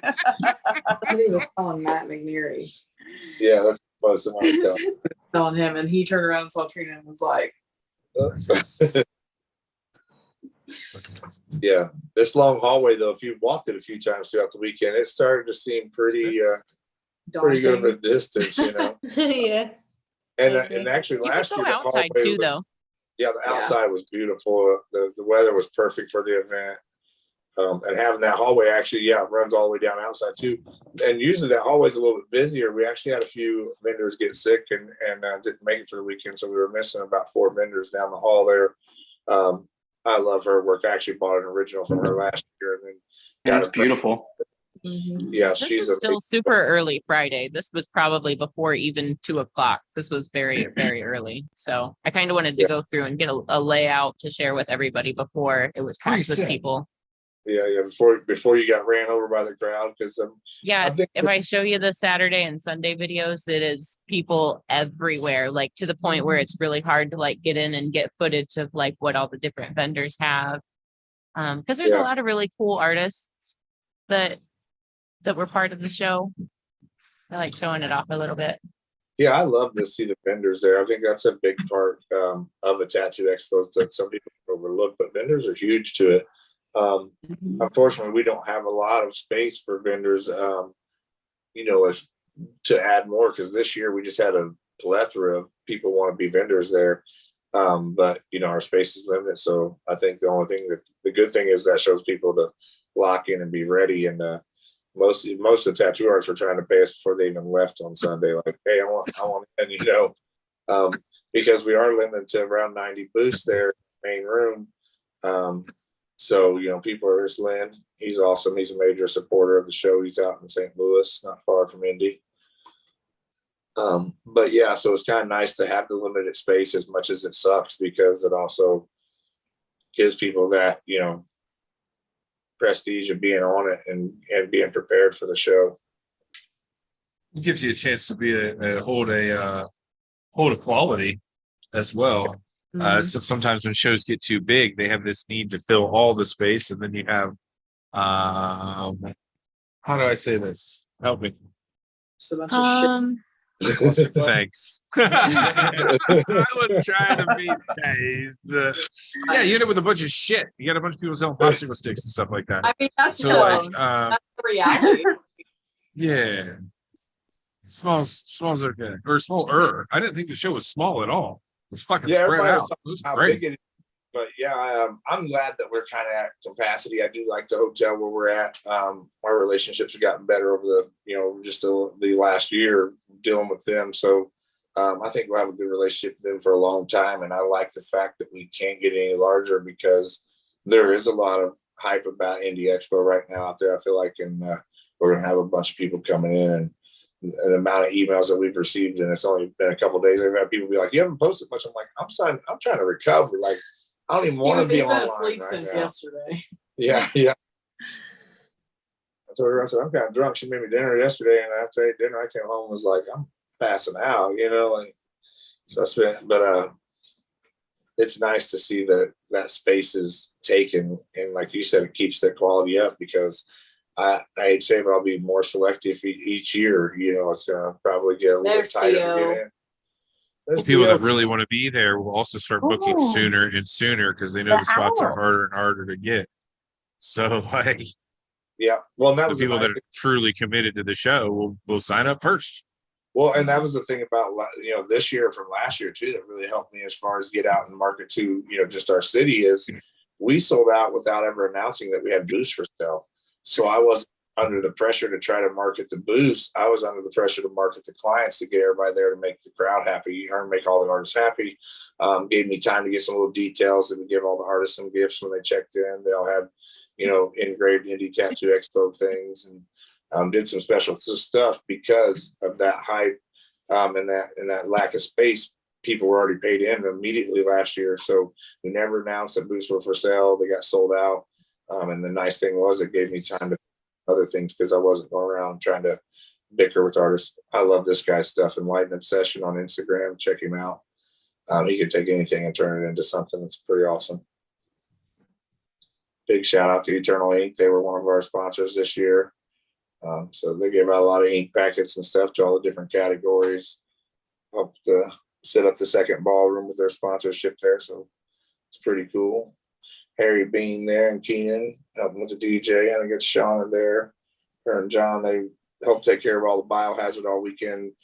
People like Shauna and John, those are important people that some people never realize, but we don't have the artists mess with the biohazard at all. We have them two going around the entire weekend. They stay there and they make sure they take care of everyone's trash and being disposed of properly. So like, big shout out to John and Shauna, because those are the behind the scenes people that are huge and really important. Cool thing, change the subject here real quick, but Josh, he's here in Indiana too, at Brownsburg, not too far from the Expo, and he actually has a Nick Baxter seminar going on at his shop in Brownsburg, so you can check it out. If you find Josh Short on Instagram, if you use the Indy Tattoo Expo code, you will get a discount on that Nick Baxter spot. So check it out, a little personal seminar. I love the education going on around the industry right now and bringing people together like that. So this was I really liked this other room. It had just a nice, chill, different vibe. I liked it. Yeah. I had well, Renee, Jeff, we talked to Jeff. Renee kind of talked Jeff into doing the show, and Jeff and her had a great time there. So, but he was good. Jeff is a sweetheart and super talented. Yeah, they pulled a couple awards there this weekend, and Ryan, this dude right here, this Ryan tattoos, he tattoos so amazing and so fast, it was crazy. But Jeff came there and he loved the second room. like say, half people loved it, a couple people complained. That's just what tattoo artists do nowadays, though. But he said he liked the fact of it. And he even thought like, making it more like the prestige room where some artists, and like that Ryan Tattoos, he's like, I'm booked up. I just want to be here and enjoy it. He's like, I like being away from all that noise. So that second room had a whole different vibe, but the same vibe at the same time. It just wasn't as, you just didn't have all the entertainment down there. We did the art fusion. We did have a DJ down there and a thermal fax. So pretty comfortable room. And you had to walk the whole hotel to get through to everything. So it had about the same amount of flow of traffic as well. Very cool. I love those two, Chris and Maybell. Yeah. Captain and Maybell. Maybell. Yeah. The guy that made me cry like twice in a row at both his shows, second time even knew it was coming, still got me. What, from his big explanation and how he tells Yeah. you about all the good stuff in life or whatever. Yeah. I know, every yeah. time he always does it. He's It's like, the first day. The first day it always gets you. The second day, I'm like, I heard it, but it's not as, he doesn't do it as strong. The first day he's always like, nah, fucking in it. he got me both days, man. did he? I knew it was coming. I sat there, I was like, nope, not today. Not today, son. Not today. I am a freak. Look and at I the love new you lighting people. on the stage, the green sconces. Love That it. was a new Ooh. addition. That's cool. Yeah. So that was something I made last minute because when I looked at the pictures last year, I couldn't stand the square, just drop background. So that's just a piece of plywood and some scrap wood. And I actually hand built that and just one of my other crazy ideas throughout this whole thing. Like, hey, let's keep building shit, Mhm. Good work. But I don't know Good if you work. missed probably last year, Ben, because you weren't there. But Chris and Maybell, because of how emotional they make you, and like I tell people, when you meet them, it's like meeting a living angel. Like like they're just so kind souls. I actually Wow. painted 4 foot by 4 foot painting of the two of them last year and gave it to them at the expo. Love So it. probably 150 to 200 hours in painting this painting for them. Love But it. it I'd was love to just, see that. it's just amazing and just Wow, something that man. I give to them because last year, Chris was walking down the hall and seeing my granddaughter like crying. And he was like, "What's wrong, Layla?" And they've met Layla before. So, Maybell, she has sent Layla some reading books because Layla likes reading the same books that Maybell read when she was younger. So she actually mailed some to my granddaughter and stuff. So just Love it. amazing people, And then he seen me Uh, in the hallway last year and he was like, why are you crying for? And she was like, I missed your show. And he's like, well, come up here. And he went and got his stuff and he did like a whole performance, just him and her. And she got Love the it. and pull the sword. That's what it's about, man. Like, man, that's exactly why I did that painting for them, man, just to like show them, like how much they're loved and how important they are to, like you say, he gives that speech and you can't help but get emotional because it's so, and you've heard it 1,000 times and still every time you're like, damn, man, that's the real energy that's in the room right now, though. Yep. Yep. I got to spend a good 15, 20 minutes off to the side with him, getting to know Chris, not the performer. You know what I mean? And it was really nice to meet him off the stage and get a chance to talk to him. And yeah, definitely made an impact. Like, definitely a good dude. Yeah. Vince and his yeah. Liz and I got lucky last year. We went to the Knoxville tattoo convention, and then we left from there and we went and stayed in Gatlinburg with Chris and Elaine. And we got to go to the Ripley's Museum where they're actually featured in, and they hadn't been there Hell since. yeah. So we got to walk to Ripley's Museum with them, and We then went to the aquarium. I mean, we got to spend the whole day with them doing like something that's not Expo related. expo related or Right. even necessarily tattoo related for that matter. Yeah, I mean, we just got got to hang out with them for the day. Airbnb, stayed there. Yeah, we stayed the Nice. night together. And it's crazy. I've known Chris for years, and in that small trip, I learned a lot more stuff about him that I didn't know, and it was just amazing. Like you said, to know him as the person, Right. and it's just great people. I couldn't say enough. It was really cool. I got to take some pictures of him out front, swallowing the swords out in the We middle. did like an impromptu on the corner in Gatlinburg of him swallowing 7 or 8 swords. Of course, stop traffic and all the things. Love it. So Look at Adam. What a clown. Adam Yeah. I love Adam. Adam and Jackie, man. I tell you what, those two. They're fun. Liz was Yeah. calling them Chris and Maybell. 2.0. No, we're calling themselves that, but they are their own show for sure. Yeah, the two. Adam's such a, and I'm so excited to have Adam involved. I sit down with Adam, before the first Indy Tattoo Expo. I was like, I want you involved somehow, but honestly, I don't know what I need from you right now. So just come be a part of it this year and let's see. So I think adding his attitude with some of the interviews and stuff that he got to do with some people for me is going to be pretty awesome to see what he comes up with. He's very creative, video making as well as a tattoo artist. He sings and writes music and creates videos. If you haven't followed, you got to check out all the stuff that this guy does, man. It's insane. I don't know where he gets the time to do it, really. He's singing with Breaking Benjamin, I think, this weekend or something. Yeah. Oh, jeez. Nice. Yeah. Can we talk about these ditch tattoos for half a sec? Wow. So I believe those were Chase Nolan. They had to be Chase Nolan's. I think so. But they For were those of us that don't know who that is. he was a tattooer at the show. Perfect. He specializes in like geometric work like that. Amazing. But Those the were impressive too. thing about those two pieces is they were perfect inverts of one another. It was so well done. It was a little shiny in the video because the one side was fresh, but they were so beautifully done. They're going to heal perfect and hold perfect. And they were exact Impressive. perfect flipped over Yeah. the other. I mean, it wasn't like Very it was impressive. It was. His work is super clean. His shadowing throughout his dots and everything was just impressive. Oh wow, yeah. This was clearly before we Oh. got flashlights. Yeah. That armpit blaster. And Yeah, Somebody Yeah. took Fawn's advice on that one. That work's all done This- by Jessica Wallace. She does a lot of Jessica Wallace is here local, maybe 10 miles from the Expo. And she does a lot of geometric work as well and flower work. So really Yeah, cool. this is the geometric art deco category, Yeah. right? I believe. Yep. Yeah, it is for So sure. there's the piece that Oh, we were wow. talking about that China. If you remember a little bit ago, we walked by as this piece was much earlier. Like it didn't have, I think she was working on the pomegranate, but she didn't have any of the other colors in yet. Yeah, no. It's very nice. Really cool. I'd Just let that happen. This is a perfect example of like there are areas where the skin is still breathing and there are areas where it's totally saturated, but it's kind of like marrying the best of both worlds. It was so nicely done. it's full but not heavy. Yep. Yeah. Like Really the nice. skin still breathes enough for the tattoo to look like it belongs there. You know, sometimes tattoos can look like stickers. I like it to look like they were supposed to be there all along. I think that's really nicely.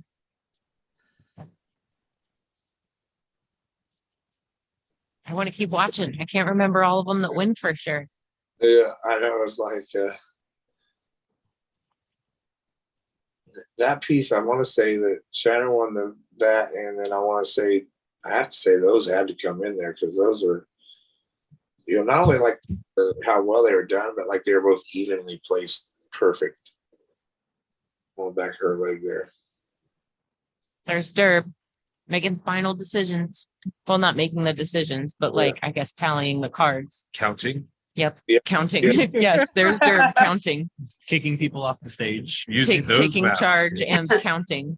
Well, He I know tells at the people beginning to of the leave show, so it's like, well. They just run the contest, and I'm like, hell yeah, because that's the most difficult part sometimes. She has that girl. She has an awesome piece from Thomas Hunt that won Black and Gray, I believe. She's like half Thomas Hunt, half Jess Wallace. Yeah. So Chase won those the back of the leg. It's like, that's the back of that girl's head. What was this piece, girl? Oh, that's the Art Deco piece there. Yeah, it was her, then Chase, and then Jessica's piece. Yeah. Adam not only is I a have great. it set up to not such a- have sound. Yeah, I don't know if you want to catch all the conversation. Might be over that corner over there. Yeah.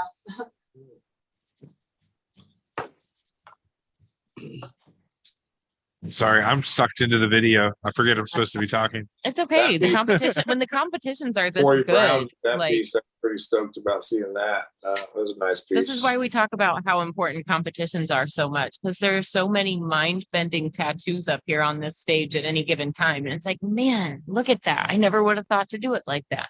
Or, oh man, I wouldn't have even thought to that do it piece like that. there. Or I got introduced to so many different styles, so many availabilities of what tattoo could be by seeing tattoo competitions. Like I didn't even know a lot of this stuff was possible until I watched tattoo competition. Yeah, sometimes your tattoos changed by what you've seen at a competition. You're like, oh, wait a minute. Now, That's sick. Yeah, I mean, I always think, oh, I need to up my game, like I like, because I know the people that are entering like the newest shit that's possibly out there. So I love judging just to see where I need to like, future proof myself a little bit. Cause, oh yeah, that's nice. But no, it's a great way to see what can be done, what looks good, what feels good, like shape wise. mhm. Yeah, and I think judging, sometimes you leave with some tricks like, oh wow, I didn't realize you could do that. Now I'm gonna go back and try that myself, Oh, absolutely. Yeah, that's one of my favorite things about judging is seeing like when you see styles juxtaposed next to one another and like you can instantly see how to apply those tricks to your own work. I just love it. I don't know. I love this dolly piece. That's so good. Pieces like that, sometimes I have to blink my eye, make sure the piece is not my eyes getting blurry. I'm like, what's going on? Like, there's so many cool pieces of dolly. I love all the styles and things that people do and how they cube some pieces out of his head and moved them around. I like the way his mustache was an infinity symbol. Nice shirt, huh? This piece was awesome. This one, I don't know if this one won in this category, but I think this one took an award home for sure. Okay, somebody tell me what that is. That's a thing. It was a Pokemon. I know, like which one? All things. I don't know which one it was, but he was pretty awesome. That guy who does it, they do some amazing work. There's Chris looking all dapper. Yeah, you did look sharp, brother. I try to stay most of the weekend. Sunday, I went ahead and went with a t-shirt. But yeah, I want to kind of really get that out there. When I tell everybody I want to be the sexiest tattoo expo that they've seen. I will definitely put on a shirt with a collar next time I come. Yeah. Well, bow tie. Yeah, go no shirt with a bow tie on. Definitely. I'll definitely come with a suit next year. Yeah, if that's the vibe you want, bro, you gotta proclaim it. We'll go. Oh yeah, it looks good, man. It really does, and I think that's why when you walk in, it creates this whole different atmosphere because there is so many people dressed up that you're like, wow, they really are dressed up here. Like takes you back a little bit. If you think about the 20th era where most artists started becoming like an industry where people made money because of the depression and coming out of the war, that when a lot of artists started making money off of being an artist. So very important year and time frame to go back to and remember.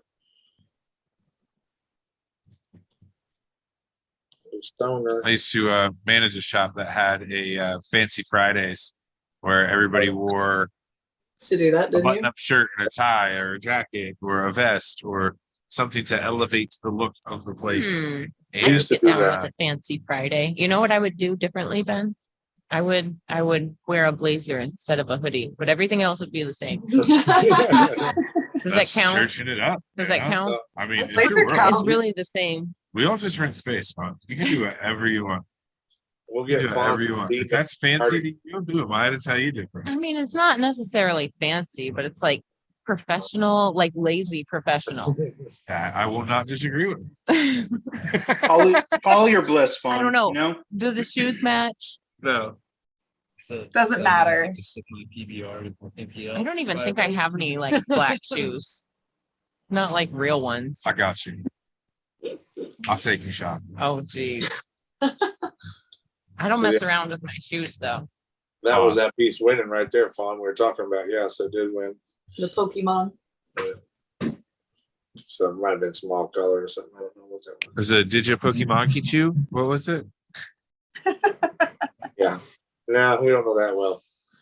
I can't keep them all straight. That's sweet. I believe this is a collab.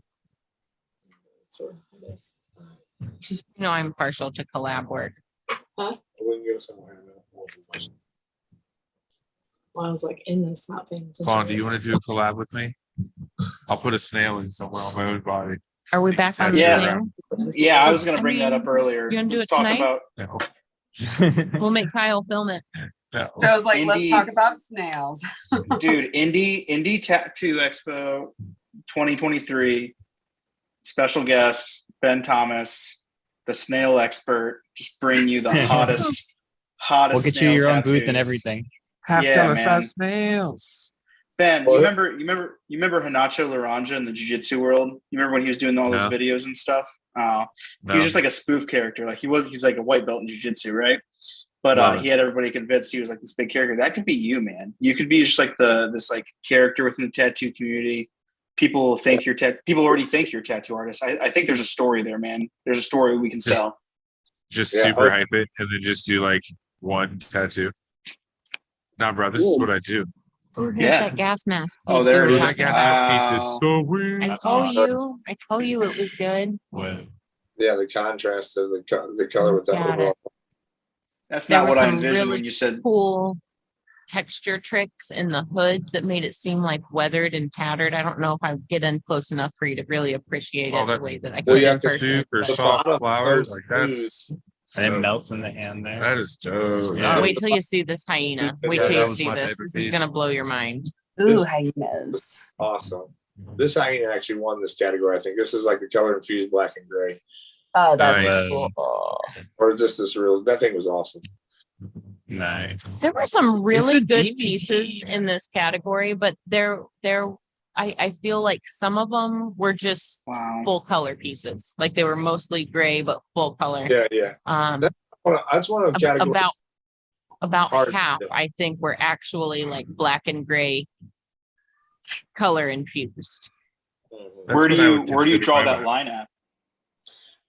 Man, that's For me, 6 inches to the left. I think it has to do with how many colors are used and how much of Mhm. like the skin breaks do you have? Like, is this actually done like a black and gray tattoo with hints of color, or is it done as a color tattoo, but you forgot the color?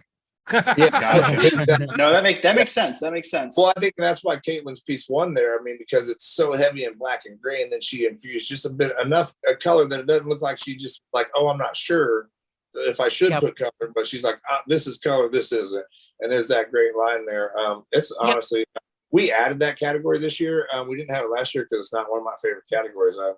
I think it's a great category because there because are many some pieces. but it's I'm needed. sorry, I talked over There's you. some pieces, you know what I mean? But like, I just, yeah, it's one of those, it's so hard to find that line. And that's what it was. It wasn't, because I do agree when you look at that piece that, won that hyena, stuff like that. It's like, damn, I'd hate for that not to have a place to be in. I mean, like, is this a good example of it feels like full color that just didn't get finished? Like, is that what we're talking the whole about? background. Yeah, the whole background is full color. It's like I Still feel an like awesome the black and tattoo, gray but fusion is like where you've got Yeah. the majority is black and gray, but maybe you'll have like a colored lights, or you'll have Yeah. like one colored element to stand out I from s- the I rest. s- But when you start still- using like a whole palette full of colors, then it becomes Yeah. Color, full color at that point. yeah. yeah. Color I like infused. what they did though in that the other tattoo, the thigh pieces over there though, because like they use the colors as framing for the faces too. So even Yeah. though I do feel like it's like a full color situation, it's still cool artistry. That's a Oh, really yeah. good idea. Beautiful piece. Beautiful. Oh piece. yeah, Yeah. absolutely. Some of these pieces were fantastic. It was just like, was this should have been in the full color? That competition. that feels full color. This one actually is the lens is tricking your eye. This was actually a really okay. good example of like that's very soft black and gray, and then those oranges and yellows are It looks like vibrant. it has But a there's a lot lot of like skin breaks, and like the skin breathes through that. So does it Um, kind of boil down to like intentionality? I think so. I Yeah. think. So, Yeah. Good word, Joe. Good Hey guys, word. thanks. Well, I think English is my second language. but like, Intentionality. so smooth and everything. I think that piece could go in a full color piece and damn near, still be in the top. Oh, This piece is cool. That's dope. That's really cool. Yeah, I really like that. And that was really That's cool. a good 'cause example. That one's black and gray with a couple little color elements, Yeah, but it's if you mostly Mhm. black and gray. think it's a black and gray tattoo. And this one too. Oh, I think it's the fuck matte. yeah. Oh, yeah, that one's fun. That's great. Yeah, Matt That's Jackson. amazing. That's Yeah, awesome. see, that's perfect. Like just a little And- splash of color. Right? That's sick. Just enough. Mm-hmm. I want a sad clown tattoo. That's gonna happen. That was a surprise clown. I just did a sad Yeah. clown for Jelly Roll and gave it to him actually. So I don't know if you guys are familiar with him. He's an artist out in Nashville. Music. Yeah. And So I our did- buddy Rick that I've had on the show before, Rick Rain, he and Jelly Roll are good homies. They like oh, nice. hang out.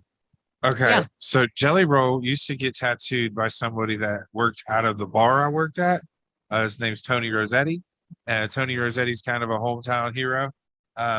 Always kind of doing his own thing. But Jelly Roll was at the bar that I worked at, and I managed the kitchen. And he came in and was like, "Bro, I'm starving." And I made that man a double-decker cheeseburger that he came back in the middle of my dinner service, walked behind my line, stopped me from cooking, and gave me a hug. He was like, "Bro, Hey, he's that a was the real best cheeseburger." man. Yeah, he no, was amazing. It was a great experience to meet him. That's my Jelly Roll story. I fed him. One of my friends does security for him. So when he came here to Indy, I got to meet him. And there's a lot with a sad clown as an artist and stuff. If you know performers, like there's a lot of meaning behind a sad clown. And he had posted something about that. So I took a picture of him where he had dressed up as a sad clown, and I painted it. Love it. And given it to him. Shows it, and it was cool because sometimes you give somebody who's on a big wave like that, because that man's on a ride right now. He's blowing up, and he deserves it. He's amazing. As from if you listen to his lyrics and what he's singing about, and then also just the tone, he just has a lot of passion there, and I feel like it comes out in his music. But when I handed him that painting, and he was genuinely excited and just pulled me in for this big old hug and was like thrilled to have it. You know what I mean? And it was super Yeah, cool. dude. He was a very, very, very genuine person. This here is Sergeant Devi. She was she was eating a amazing. cheeseburger at the beginning Yes. of this, right? Isn't that great? That is my Yeah, my favorite daughter thing said, of all I just had time. to, Sierra said, Dad, I just had to go get a Big Mac for her performance. She downed that Big Mac at the beginning of that. The crazy thing about her is she's a pretty big woman, and she was doing backflips on that stage and stuff, Oh yeah. Maybe way I'll to just let ruin this it, bro. play. I'll Way to let ruin it. this play while she's performing. She used to roll Watch movies with jujitsu. Chris. So yeah, Oh, she'll break your neck. Oh, Hell yeah, I didn't know that. Yeah, I feel She's I part of feel the like she's family. a pretty high belt too. Yeah, Derb was talking about it. What's her name? Well, Liz said she's Sergeant Devi. strong as hell. You could bounce a quarter off her ass, and I was no why. I mean, she said, "Don't call me the brick house for nothing." I mean, she She's forced super me sweet though. to touch it. She forced me to touch her. She didn't force me. I She had was to- talking about how hard it was. and I There was she like, goes. See, Oh, dang. solid. She is No, solid. but she'll stand up and do a backflip too, though. Not just laying there. Yeah. She came up to the stage and flipped up onto the stage, and I was like, "Oh shit!" She was so good. She had a. She Well, had How do you lose with finger guns? You can. You can. She's Yeah, doing no, the kill She shot. knows it. She knows it. did you see her Freddie performance? That was a Take a break. She take a break for a bite. Oh, I fucking love this woman. She's gonna play at my birthday great. party. I need her contact information for whoever does her booking, sir. She's friends with Savannah. It could probably happen. Does she very bring a bubble easily. gun too? Yeah, we Yeah. got to get her to bubble Weird and gun? Wonderful. Oh my goodness. She's great. She can have my next baby. Even when she's not on the stage, she's such a great performer and funny.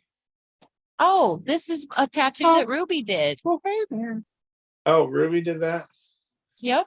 Ruby's super sweet. Ruby's fresh off her apprenticeship, but killing it. Mhm. And she's just a super This sweet. is This is Frankie Frankie. Fictitious.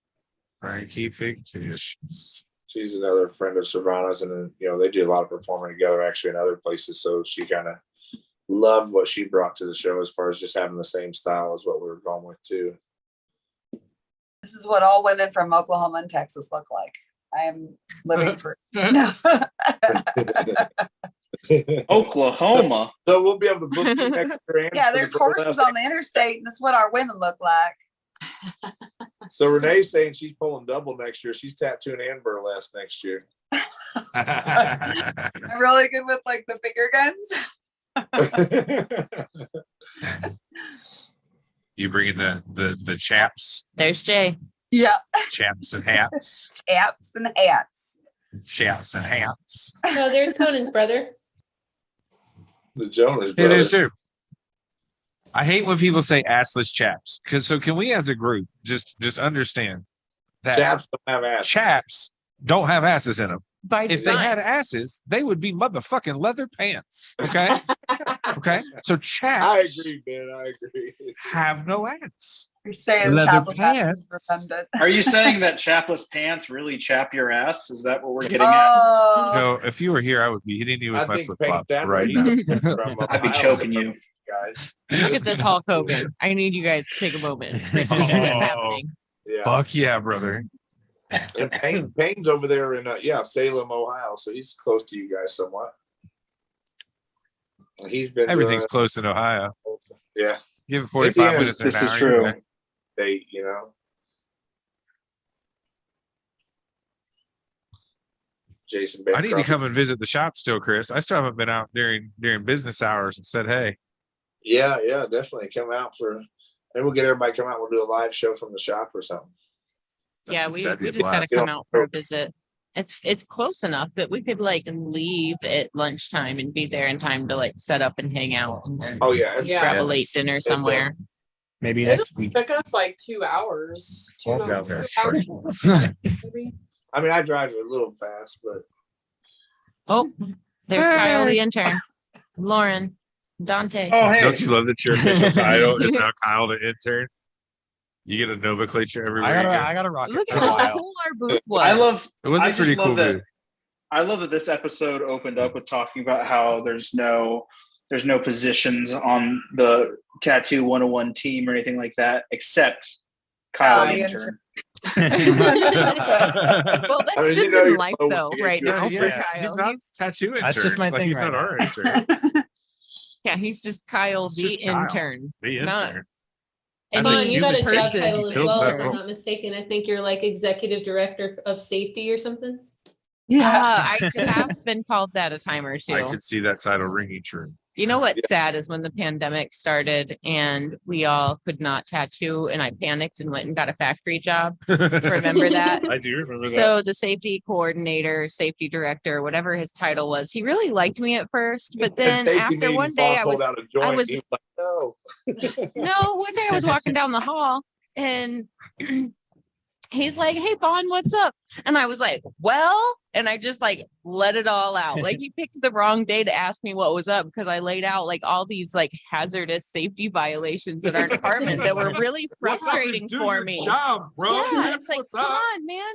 Fuck. So like double entendre safety director. And I'm always the one to be like, okay, are you wearing your safety glasses? All right, well, let's smoke first before you cut that tree down. Well, it makes you more Calm down. focused. You seem a little jittery. Fawn's a walking contradiction. Oh, sometimes. That's my best. Sometimes. So he wants to smoke before we do everything. Conundrum. I'm a walking conundrum. Like, how does it work? I don't know, but it does. We talked before that there's this certain plateau of highness that must be achieved in order for me to have a normal functionality. So like if I'm not high enough and you're like, let's do this sketchy thing, I'm gonna need to calm my hands down first. We slow my brain, get my focus zone on, That's fair. smoke like 9 more of these. Yeah, there's Maybe. a sweet spot for sure. That's sweet. I think I we're have on to be day a certain 2. level of high just to be able, because I like for building purposes. Love the high like, just view. blends Yeah. and building. You I know, gotta slow down enough to do math. Oh, was you up on the chair there? Yep.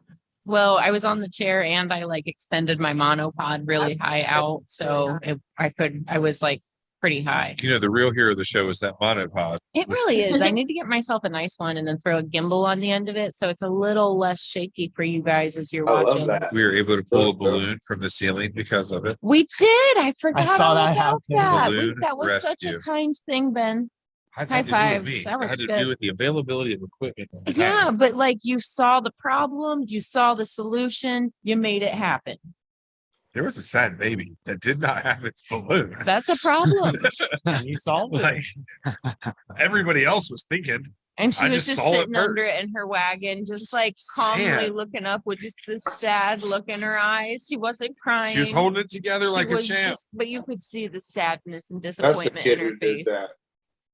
Pokemon right there. That's the kid who did it. Yeah, he's super talented. I actually wasn't familiar with his work, and then Jess was like, "Oh no, look at his stuff," and I was like, "Oh, well, all right. Well, I see why you want to collect from him. Okay, Yeah. yeah. See, if I get a few more pieces of equipment, I can make this look like I was coming through with a drone." Yeah, I mean, it almost does, you know. I like it. I think you did an excellent job, Fawn. Well, thanks. Thanks. Yeah, What if yeah. we I'm actually imagining come this in with one with of a those drone? 3D There's cameras. my daughters right there. They're running to make sure shit's happening. That's just shows you Get can 'em. see the other thing. I mean, those two kicked ass all weekend and keeping shit rolling. I think, So let's Brittany get worked on there. She got She got 2 or 3 things. she got done, I the think. inside of her leg done too. That was Oh wait, it's a cheetah. Wait, I can't tell. I'm It's blind. a beehive. I'm It's a honey blind. dipper. Look like a cheetah. I It's a tried to bird. get in closer. That was my bad. I didn't want to be too intrusive. Well, Well, That's why I grand, don't- yeah. I mean, That's I why already we've like done sneak all up in people's this. business with my cameras anyways. I try to just minimal invasiveness. In that Yeah, business. when I was taking pictures at Hell City, that was like my favorite thing. Though, is like when the artist would look up and be like, "Why the fuck are you here right now?" I just like to watch out for biohazards, you know, like Yeah. get in there, but not too much Yeah. in there. Don't Oh, we're rub so your used lips to up an open creeps. wound. Lauren, you Oh. captured some amazing pictures this weekend at the expo. Like I didn't realize like all the pictures keep popping up. I'm like, wow, she got some dope. And I love the one of Lauren's killer, man. Thanks, Yeah. guys.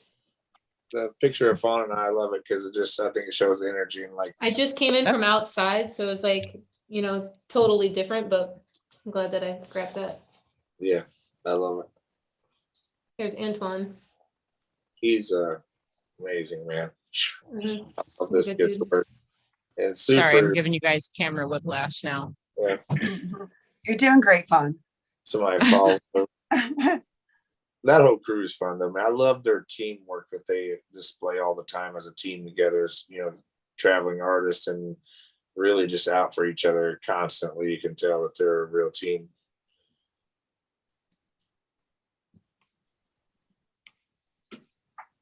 It is funny what how different it is to travel when you've got a nice team locked together. Like Oh, yeah. the our team that travels with True Tubes, like it's typically just the 4 of us, but like me, Derb, Brian, and Jess, and we have so much fun together. Like we're all so comfortable with each other. We all have like some of the same peculiar like isms and pet peeves, so it's pretty easy to like not drive each other crazy. But at the same time, like everybody knows exactly what to do, what goes where, and like we can set up and tear down with almost no communication. And then when it comes time to like share hotels, like it's a comfortable group to like physically travel with and share space with, and it really makes all the difference in the world. Oh yeah, definitely. Oh, yeah. That's what I like about that Wicked Fast crew. Traveling and stuff with those guys is fun. Yeah. Back to the Easy Rider days, and I would just work with like whatever artists were like, "Hey, come work with us," and I'd be like, "Okay, I'll split everything with you." Da, da, da. Like so different than actually working with my homies that care if I have like a good time and a good show and like make money and, you know, do all the things. It's almost like I've had like early on in my career, like it was almost like a competition within the booth. And that's not really the kind of energy. I don't know. That just wasn't a very beneficial energy for me. I wish Schultz and Benny would have wore the same shirt. It looked like the same guy on both sides of her tattoo. This guy, I think, thought I was stalking him. He was really trying hard to get away from me. Just There he goes. He's still going the same way I'm panning. You start fucking with somebody, every one of them, just find that one person you follow around until they say, "What are you doing, lady?" I'll start following Jay around like that. as he gets more comfortable walking around without his shirt on, I'll just like follow Jay for a little bit, then follow Todd for a little bit, follow Jay for a little bit. Chris Ford, he's amazing too. Another good example of a good crew and team that travels around is the 617 crew. They're out of Tennessee and they travel around. Mike and Newblood, Chris Ford. They have a team that's just really awesome, and both of them do totally different styles of work. Chris does a lot of black and gray, Mikey a lot of new school, but Chris Ford also does like some wood burning. Go check out his Instagram. I mean, his wood burnings are so crazy. Like he's doing portraits on wood that's like, how the hell is that even possible?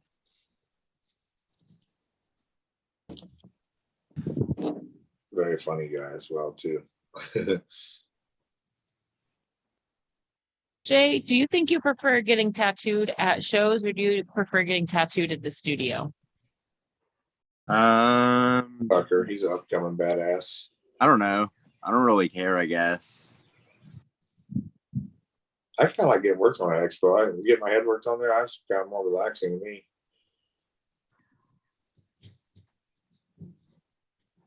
Only got a tattoo at an expo once, like for real, you know, like I've had like little ones, you know, like real quick, we're all kind of giggling and getting him to take like 15 seconds. I don't think those count, but like I got the back of my thigh with the Tabori from the artist Takashi and Matsumoto. And I found it kind of irritating, but fine. Like it was nice because like all these people were like watching and trying to talk to me, you know, and I was like, no. Like, yeah.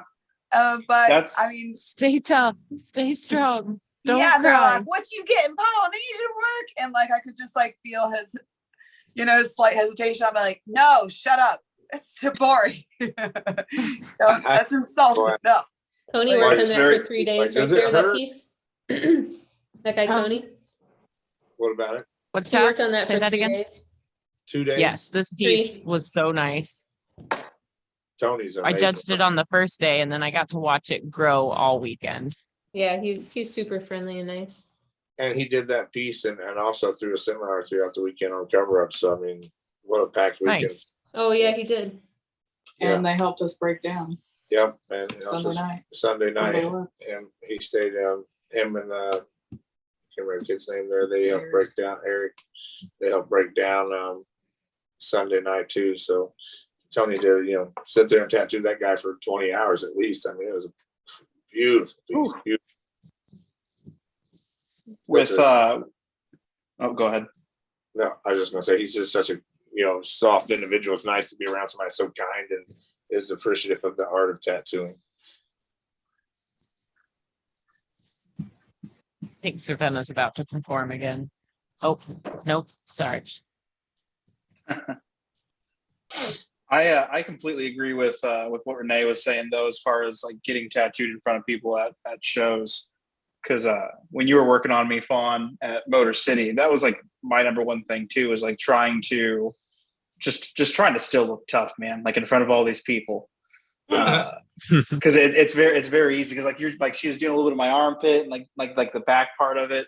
I'm just like, man, this is not the time. And I'm not pointing fingers or anything, but there were a few safety meetings, and I may have gotten too safe.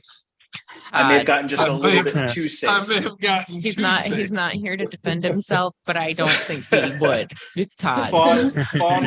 Fawn was working on me, and like I was looking at the needle going in my arm, and then all of a sudden I'm like, oh man, I can hear my heartbeat over everything else. I should probably relax a little bit. I was at Empire getting tattooed on my back and just bent over the end of a massage table, face into the aisle. So like literally like I'm in the back of the booth, like hanging on the pipe and drape, like sticking my face into the people walking by. Like, what's up? Hey, how's it going? I felt like a Muppet, like on the little like half stage. Like it was a lot. They just Insane, need to man. drape a little curtain over your head, so you're just like a floating head on this thing, performing for people. I could have told dad jokes or something, but it's saying trying to not feel ridiculous, making your oohs and ahs faces while you're getting somebody back there with an heat shovel pulling your skin out. It was an amazing time. I just I like have getting a tattooed at Sweet, every conventions, time. too. Hmm? Huh? Oh, I was gonna say, I like getting tattooed at conventions. Speaking of Empire, I was tattooed at the very first one, and it was kind of like a shit show compared to where it's at now. Pretty interesting, but like there's just so many distractions and things rather than being so sedentary in one spot. Yeah, that's what's I somewhat think helpful. my most Or- uncomfortable convention experience was with Russ at Tattoo the Loom. It was just so much in one day. And it was all like my lower back and cheekies, and like Russ was a gentleman, and he like set us up in a pretty discreet way where people could see over his shoulder without like necessarily really seeing all of my business. But it was like the combination of just a painful area, and there was some guy, and like I wasn't facing him, so I don't even know who he was or what he looked like, but he's talked to Russ about his Tesla for like 3 hours. Like it kind of made me not ever want a Tesla. Like I've got like all you this got pain trauma. associated with the You're powertrain stuck. description of a Tesla. It's like, I just, no, I No. wish I brought headphones. I don't know. So I didn't like spankings as a child, and I still don't like them now for that matter. But like, do you know what a butt tattoo, what a cheeky tattoo feels like? Yes, ma'am. It feels like an awful spanking. Yes, An yes, ma'am. awful spanking. Yeah. So to be experiencing an awful spanking all day long I'm double in cheeked front up. of people, like Yeah, I get it. And hearing about a this Tesla. has got to be torture for some people. I almost bought a While Tesla. I'm hearing about Tesla, yeah. Awful spanking. Awful Spanking was the name of my band in high school. So what a coincidence. Funny, mine was Sweatpants Boner. We should have had a great show. Let's man. go on tour. We should have. Ben, we're getting the band together. We should do it. Yeah. Dude, let's Jay, start a band. what was your Anytime. worst convention experience getting tattooed? Mine was I got tattooed by a guy. I mean, this was 15 years ago, probably a Hell City guy from France, and I decided I'm gonna get the side of my neck tattooed. And he's kind of this big guy, and you know, like he said, I don't want to look like a pussy. I'm sitting around in the corner aisle getting my throat tattooed, and I'm just like, fuck, like mashing me, and he's grinding away on this hard on the side of my throat. And I was a young guy, trying to introduce myself to everybody at Hell City. So I'm, of course, sitting there trying to be a badass, and then it was like, damn, this is terrible. And he had no mercy. and he didn't speak English, so there was no, the English barrier, the language barrier had it like where I was fucked. There was no like asking for a break or understanding each other. It was just like, oh yeah. It was, I'm worried about doing the sides of my neck. Like if and when the time comes to do the sides of my neck, I don't feel like it's going to be fun. I feel like it's going to be a fun day. I'm hoping I wait long It'll enough be to where great. tattooers get licensed for anesthesia. Y'all motherfuckers can just knock me out and knock it out. I Wait, said, me Post up Malone when does it's that done. shit. Wake me up when Yeah, he does. I'll pay for that. What's that cost? Dude, no, Hook I would me up. 100%. Yeah, I would Hook too. me up. I am poor, but I want like it'd be the worth gas saving for. got at the dentist's office where they put the gas on you. If we could just Yeah, pipe that nitrous. Dude, Yeah. that makes I just got a root canal. That makes all the difference. I was just there. Dude was digging around my mouth, and I was like, yo, homie, let's talk about vinyl records this whole time. And he's like, shut up. I'm doing surgery on you. So I mean, it would be Can- also entertaining if you gave nitrous out, though. You'd have to have a camera in your room to catch all No the shit. shit. That would be the best. Guys, I have a business pitch for all of you. Hear me out. Let's do this. I don't know what it takes. What kind of license does it require to be able to Well, knock people out I've on nitrous? actually, And is there a bypass form that we can download off the internet that says you have too much? It's your fucking fault. Have some fun though. no, I actually asked about it and tried to figure it out because I had a client come in. Well, not one of my clients, but an artist client. It's been a while ago, Good but cover. he was a Good cover. dentist. He was a dentist, and he came in with a fucking nitrous tank, and I'm like, bro, you can't fucking bring that in here. You know what I mean? I'm just saying but this. that's a I'm just great throwing this idea. out there. If any of y'all are listening that work at my dentist's office, if you rolled in here with a can of laughing gas and wanted to get tattooed, I'm down for the experiment. Let's see Well, what happens. I'm not And saying yes, let's that film it. I'm not saying that I can Oh, that'd get be cans of gas, but I can get cans of gas. So I mean, what kind of I'm license just- do we need? I'm just saying, my baby mama works at the dentist office, so just let me pull some Could you strings. ask- Let me see what I can Could do. you ask them what it takes to do that, It's like information. outside of the dentist office? And what Not for you, Ben, qualifications because you're mean to me. Does- Oh, you love me. Can somebody Google this? I don't think It'd be this is nice that hard to type find that out. Even for What that class do know. I need to take? Handle it, Is there you an don't internet care. certification that I can do? Are you I'm going to sure. become our anesthesiologist? Motherfuck yes, if I can be the first one to use it. Could you imagine, like, actually legitimately making your living being a tattoo anesthesiologist? I would You'd be the First of all, hardest. would- You'd be the hardest looking anesthesiologist in the world. Yeah, well, Bitch, Would- breathe deep. I was about to say. I need like, the you. last I thing need you they to see calm before the they fuck pass down. out. I need you to sit there and shut the fuck up. I'm going to need you to count backwards from 4. And 4. just and not then say I'm any gonna words. punch him in the face. You too. say no words, like count backwards 4. I'm gonna count you down and just say nothing. Stone faced as fuck. I would be the anesthesiologist that, like, as they're dozing off, I'm like, this is the last thing you'll ever hear. Just kidding. Fuck with them a little bit. I saw your mom. She's pretty hot. No, just What the are you last doing thing, after this? it's like, oh shit. Pretty that was sure the now wrong this is thing. dangerous. I'm pretty sure every single time I've had a surgery, I like end up hitting on the anesthesiologist because I'm like, I just turn over. I'm like, because they have to give me the good stuff because I'm a, closet ginger or whatever. And so I just like I roll over, and the nurses are the ones who tell me because I don't remember. Wait, I'm what just the like, hell's hey. a closet ginger? Oh, my grandma was a ginger, so I've woken up twice in surgeries. So they have to give me, like, I guess gingers. It's true. Yeah, metabolize things faster. What? So yeah, so Drugs I either just affect look them really hard or not at all. That's like my greatest fear is being asleep and waking up. It's all right. You don't feel anything because they numb you out and stuff. So like, I woke up during my rhinoplasty, and all I remember was hey, like pressure, and that was it. I just remember like looking at my doctor's eyes, and being like, I mean, I definitely hit on like a nurse after I got my wisdom teeth out. Like, she was definitely like putting me into my person's car that was taking me home, and I was just like, "Hey, there's a Starbucks over there. Like, do you want to like go get a coffee sometime?" And they're like, "Sir, your wife's right there." And I'm like, "Oh, I'm divorcing her. It's fine." Yeah. Oh, shit. Yeah, I don't True need story. it. What? Joe hitting on random chick? No way. I woke up in the middle hate of the a game. surgery, and they had to Or a emergency put me back out. See, Ben, And in then- Indiana, you just have to be a hygienist. "Are you a closet Yeah. ginger?" You just need a dental hygienist. No, they just ended up taking way longer than they thought they were going to take. Ugh. And legit, like, woke up in the middle of it. They put me back under, but then they used like way too much the second time. So my time in like the recovery room was supposed to be like a couple hours, and I was in there for like 8. Oh, no. You know what, and Renee? then Though when I've used that trick before.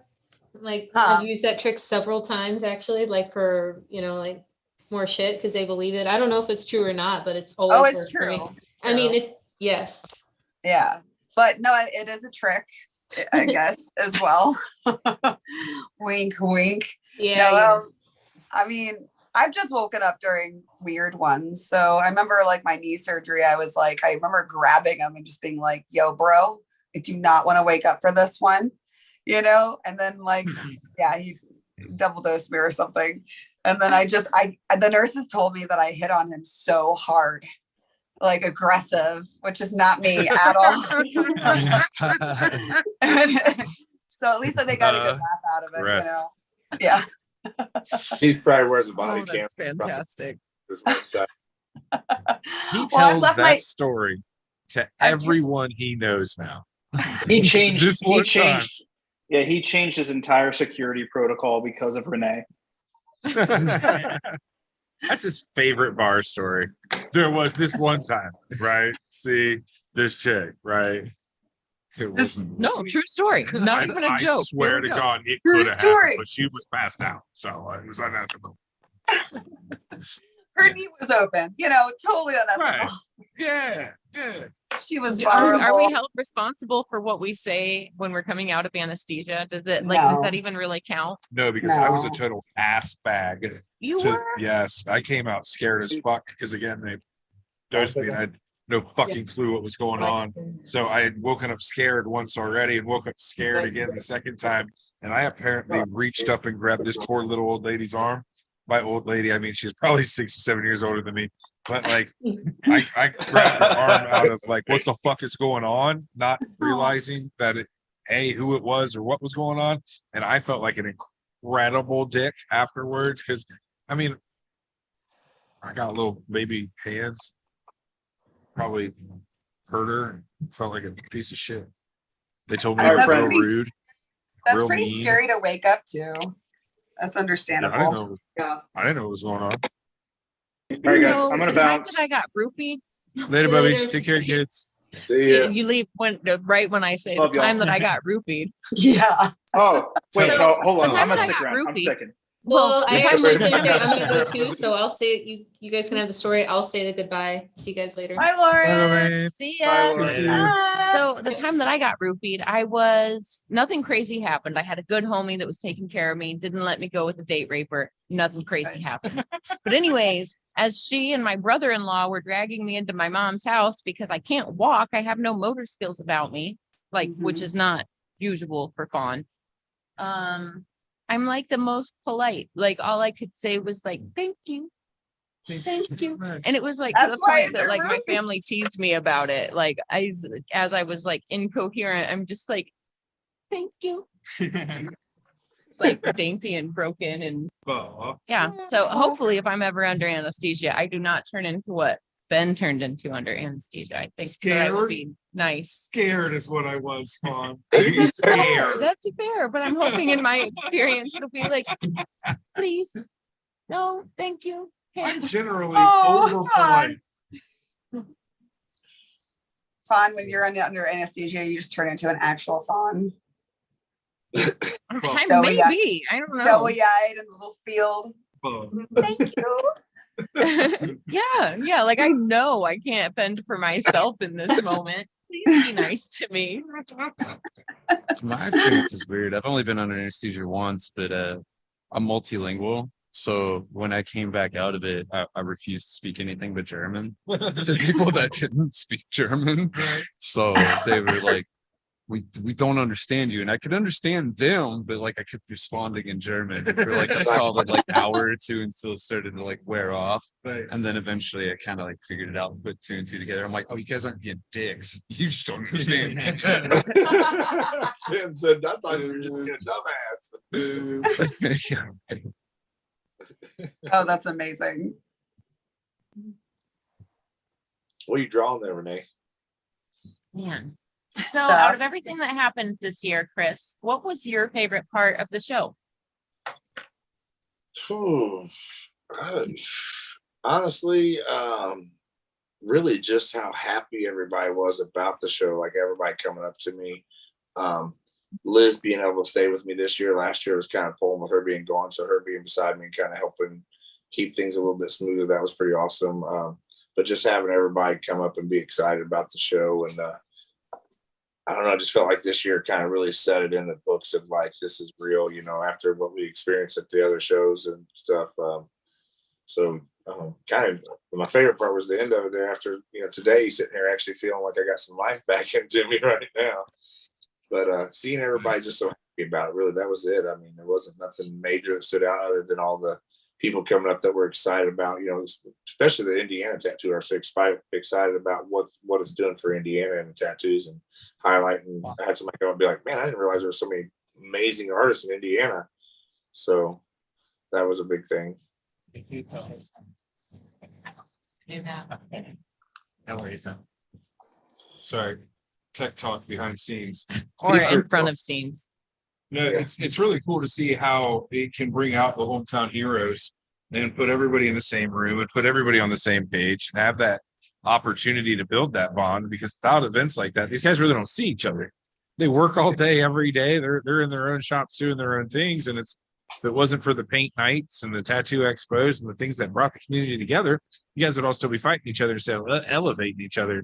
We talked about that the last few times we've been on, how the community's shifting to be a lot more supportive and everybody's trying to help each other instead of hinder each other. And it's about gas down. Let's make this the best we can and not let's hide our tricks. And without places to have that freedom, man, like that, you're never going to reach that elevation. So yeah, fight the gatekeeping. That got awesome, Ben. I was just going to say my favorite part was the impromptu dance party. Oh, yeah. Sorry. Kind of got a little fun there. Yeah, I mean, Yeah, that was super fun. Just the comfort of the expo was my favorite part. At no point did it feel like that busy tattoo expo where you had to be, you know what I mean? It was just the comfort of the expo was great. And, you know, I've always, my whole career, you know, I've been tattooing 30 years. And it's always been about pushing the people around me. And then mainly my first 20 years was grinding, just trying to support my kids. So it was kind of nice also just to see all my hard work finally get a little bit of recognition and see it all pull together and see it help a lot more people come from the same spot I did, because I would have never been able to go to some expos back when I was younger and had the kids, you know, when I first started tattooing. So see some of these, you know, 2 and 3 year tattoo artists from around here get the opportunity to highlight their skills next to people like Aaron Peters and realize he's only a 2-hour drive for them to go actually hang out or something. You know what I mean? It was pretty awesome. Awesome. Well, we have been talking for about 2.5 hours now. I feel like we could probably wrap up. You're like, I mean, Why are you quitting, Fawn? we don't have to. We can keep going. I can pull up more footage. Oh, it's fine. You're done with me. Well, It's fine. I mean, we covered I think all you need to the take Ben to dinner areas. by himself. He's feeling neglected by you, Fawn. You're going to take him to dinner. What'd you say, bud? You're feeling neglected by her. She's going to take you to dinner. I was I brought KFC. We started cool. in this, so Yeah, she was going to come over to dinner, but I told her to come and join us. So dinner, we're going to go get dinner now. 'Cause it's late. There you go. Get you some food, Bubby. Well, Chris, thank you for taking all the time and energy to put on such a great show for all of us. Yeah, thank we you. It was really great. enjoyed the weekend. It was definitely a fantastic trip. I know it takes a whole team to make that happen, and you guys do a super good job. And then thank you. I know like this week is this is your like recovery from the exhaustion week. So thanks for taking the time to join us. Yeah. I mean, we would have talked and rambled about your show just the same, but I love having you on the show. Just Like, being able to have your input in the competitions and what was going on and the behind the scenes stuff's like priceless. Yep.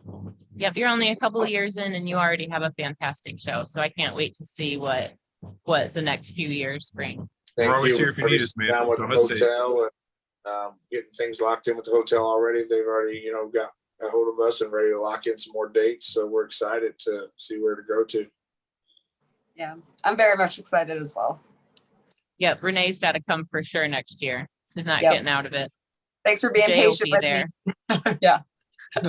Hey, and that's a key, you know, the thing is like, you know, Renee's actually, she's had to miss it the last 2 years, but we've stayed in contact and just through actual, you know, some of mainly just messages, but being personal with each other. It's kept a good relationship, I think. And then when we actually get to meet at El City and talk and, you know, still has her interested because I try to stay personal with everybody. So I hope I can always keep that personal touch to the expo. No, you've been amazing. Like just being able to be open with you and personal. I'm like, wait, we've been in the same industry for years together. We're family, basically. So it's a nice touch when, you know, a lot of people just don't tell you to go fuck off instead, you know. But I appreciate it. My life has been the realest it's been so far in the last couple of years. So I really appreciate it. Thank you. Thanks for your All right, support. guys.